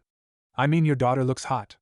Wait, Naruto felt a gentle hand on his shoulder as he was broken from the genjutsu. Satsuki was giggling at his suddenly confused face. What, never been in a genjutsu before? Naruto shook his head and was saying he was looking for Satsuki Uchiha, not for such a beautiful raven-haired princess. Satsuki blushed but hit him on the head for being such an idiot. Ugh, damn, she still hits hard. Thanks for the tips, Erasure. That was sarcasm if you could not tell. Naruto gave her the flowers and Satsuki smiled, saying that it was thoughtful of him. She quickly put them inside and rushed them out of the Uchiha district, only to see a fully armored out Itachi cleaning his tanto slowly. Satsuki broke away from Naruto, who was just staring at Itachi with his ice blue eyes glaring into emotionally empty coal eyes. An ISN. Come on, stop trying to scare Naruto, and I know you were the one that put him under that genjutsu. She pouted at her older brother as his staring contest was broken with Satsuki's yell. Itachi just smiled and waved his hands as if he did not do anything. He then poked her in the head and told her to stay safe. As he walked by Naruto, he had something completely different to tell him. If you ever lay a hand on my little sister, I will not hesitate to end your life. Itachi whispered into Naruto's ear while making sure to show the slowly spinning Sharingan death stare. Naruto leaned right back and told him his own piece. Do not confuse my kindness with your sister as weakness. Naruto had formed multiple water saban out of the air behind Itachi's neck within only moments of his statement without a single hand sign. He smirked and leaned away from the kunai pointed at his kidney. Besides, I already had my hand deep inside her already, and she did not seem to mind at all. Naruto swept Satsuki off her feet and shined away faster than Itachi's explosive clone could kill him. Itachi came out of a nearby alley to pursue when he felt his mother's glare. Itachi-kun, if you follow them I will burn all your Pocky and even those you hide in your not-so-secret stash. Itachi quickly leapt back into the house, fearful of losing his month's supply of delicious Pocky. The couple reappeared in front of Ninja Roll's sushi house and Naruto put her down while heading towards the door. As he was about to enter when he remembered something. Now when you get to the restaurant, make sure you open the door for her, not yourself. Be considerate, not like you know what that means, you team. Naruto opened the door, letting her walk in front, letting his eyes follow her in that black dress she wore as she walked inside. Damn, I should act like a gentleman more often. They were served and eating when Naruto realized that they have not talked to each other the entire time. Erasure said to make casual conversation, but honestly that is not like me. Whatever. Satsuki isn't like any other girl I know, so I will talk about what we both know. He pushed a couple rolls out of the way and tried to bring up a conversation. He coughed, making Satsuki to look up from her sushi and thank Kami that this silence was being broken. So you recently got your third tone for your Sharingan. Naruto felt stupid as he brought up an obvious point. Oh, I had no idea. I will make sure to train more then. Naruto took a couple more rolls in his mouth before he stumbled upon a good talking point. So how is it being on a team with Erasure, AI and that new sensei? That got her going as she talked all about the bell test and Erasure trying to impress AI by getting a bell for himself and her, but how in the end they failed to get a bell when Kakashi used his Sharingan. It was like he was going as hard as he need to, because I noticed how he would go slower for Erasure and me, but he would try much harder when AI-chan went at him, so I brought us together to bring him down only to wipe the floor with us. Crazy thing was Erasure just kept going up even after the alarm went off, which got him tied to a training log. She continued her story about how they shared their food and passed the test. She then asked about his sensei, and he only told her about how crazy she was and how he thought she had a snake fetish. Satsuki giggled at that while Naruto cracked a small smile hearing her cute giggle and seeing her so happy. I would do anything to keep that happy look on her face. Eventually the night ended and they left the sushi house. As they were walking back to the Uchiha district, Naruto could hear the whispers of the villagers just like that time when he was 6. He subconsciously began to infuse the air around him to convert it into water until he saw Satsuki shiver. "What's wrong, Satsuki?" he asked with his previous rage at the villagers gone. Satsuki just looked up at him saying nothing, but Naruto noticed her rubbing her exposed arms trying to brush away the cold of the fall night. "Here." Naruto gave her his jacket but refused to look at her as if he was ashamed of handing over his things to help her. "Thanks," she replied in a quiet voice as she was not used to this kindness from Naruto where he would not benefit from it. The rest of the trip was quiet as they enjoyed the lights and people of the village at night. When they got in front of her house, Naruto felt like he should say something. "Satsuki-chan, I had a good time tonight. I want to do this again." Satsuki nodded but felt a little awkward. "This is where we kiss, right? I don't know, we did it once but that time was different." Naruto picked up on her hesitation and could not wait any longer to kiss her soft lips. "Satsuki-chan," he dipped his head lower and led her lips toward his when bright floodlights suddenly went on to the almost kissing couple. "Funny story. This actually happened to me after a school dance. I almost jumped, lol." The pair broke apart as the overwhelming light ruined the mood. "Satsuki, what were you going to do with him?" The door opened to an angry Uchiha clan leader outfitted in his full police chief gear with Itachi behind him slowly cleaning his tanto again. "Tusen, I was Naruto, tell him." She hid behind Naruto as he was lost for words at this weird scene. "We were yeah, I really don't know if any of Arashi's tips would help me here. Fugaku, I swear to Kami, if you don't turn off those damn lights and stop ruining Satsuki's first date, you won't be able to even enter the house for a week." Mikoto was charging at the father and son duo with a large pan in hand ready to crack some skulls. Meanwhile, Satsuki shrunk further into Naruto's back. "Well, there goes my tough kunoichi image. My family is so embarrassing." Naruto could not handle this family moment and started to walk away. "I'm leaving," he said in his default emotionless tone. As he was heading out, Satsuki could feel her heart breaking seeing him leave. She tried to call out to him, but felt the words die in her throat, so she sprinted by her family with tears in her eyes, thinking that he was leaving her for good because of her family. She ran up the stairs and slammed her door closed. Fugaku felt terrible for ruining his daughter's first crush. Meanwhile, Mikoto was ready to cry herself, feeling like it was all her fault and that Satsuki would never forgive her. In her room, Satsuki was wrapped under the covers and crying into her pillow when she heard someone enter her room. "Leave, please." Satsuki bawled even deeper into her bed and sniffled, trying not to cry. Naruto was standing at the edge of her bed looking at the once fierce kunoichi, his rival, and now girlfriend, crying, thinking he left her permanently. "Damn it. I had no idea she would act like this. I just said I was leaving. Do I really mean this much to her?" Naruto bit his lower lip hard, trying to ignore the overwhelming feeling of both happiness and sadness filling his heart. "I am not alone anymore. I can't just leave and disappear anymore. I matter. I am not just a thing on the shelf to be ignored." He slowly walked over to her side of the bed and squatted down only to start stroking her hair gently. Satsuki peered out of her sheets to see Naruto's caring blue eyes and gave him a small smile, only to stop and go back under the covers. "I thought you left me." Naruto slowly pulled back the covers and wiped away the tears streaking down her face. "I would never leave you, not for anything. Plus, I think you owe me a goodnight kiss." Satsuki chuckled lightly and they began to kiss. They laid on the bed, Naruto on top of Satsuki, as their lips did not separate for a single moment. Satsuki's arms kept themselves wrapped around tightly his neck as Naruto settled to holding her closer at the curve of her back. The kiss went on for some time as they had completely ignored everything else that was happening and just concentrated on the feeling of each other's lips. Satsuki felt her fingers start combing through his spiky blonde hair as his hands started rubbing up and down her back. Naruto was slightly surprised as Satsuki decided to take the next leap and opened her mouth. He eagerly accepted the invitation and began to greedily take her tongue with his own. Their tongues began to dance around and they both moaned as the warmth of their bodies melded together. Naruto was lost in the feeling of her soft, warm body pressing tightly into his and wished that this would not end. However, Kami was a cruel mistress as the door creaked open, revealing a very placid Mikoto going to try and comfort her daughter only to find someone else beating her to the punch. She could see, thanks to the light of the full moon, her daughter and Naruto heavily making out and moaning. She quickly squeaked and closed the door as her face flamed up. Why was Fugaku-kun never as romantic as him? After a few more moments, their mouths separated and revealed a line of saliva between them. They were panting heavily as Naruto lifted himself to look down at Satsuki's gorgeous form.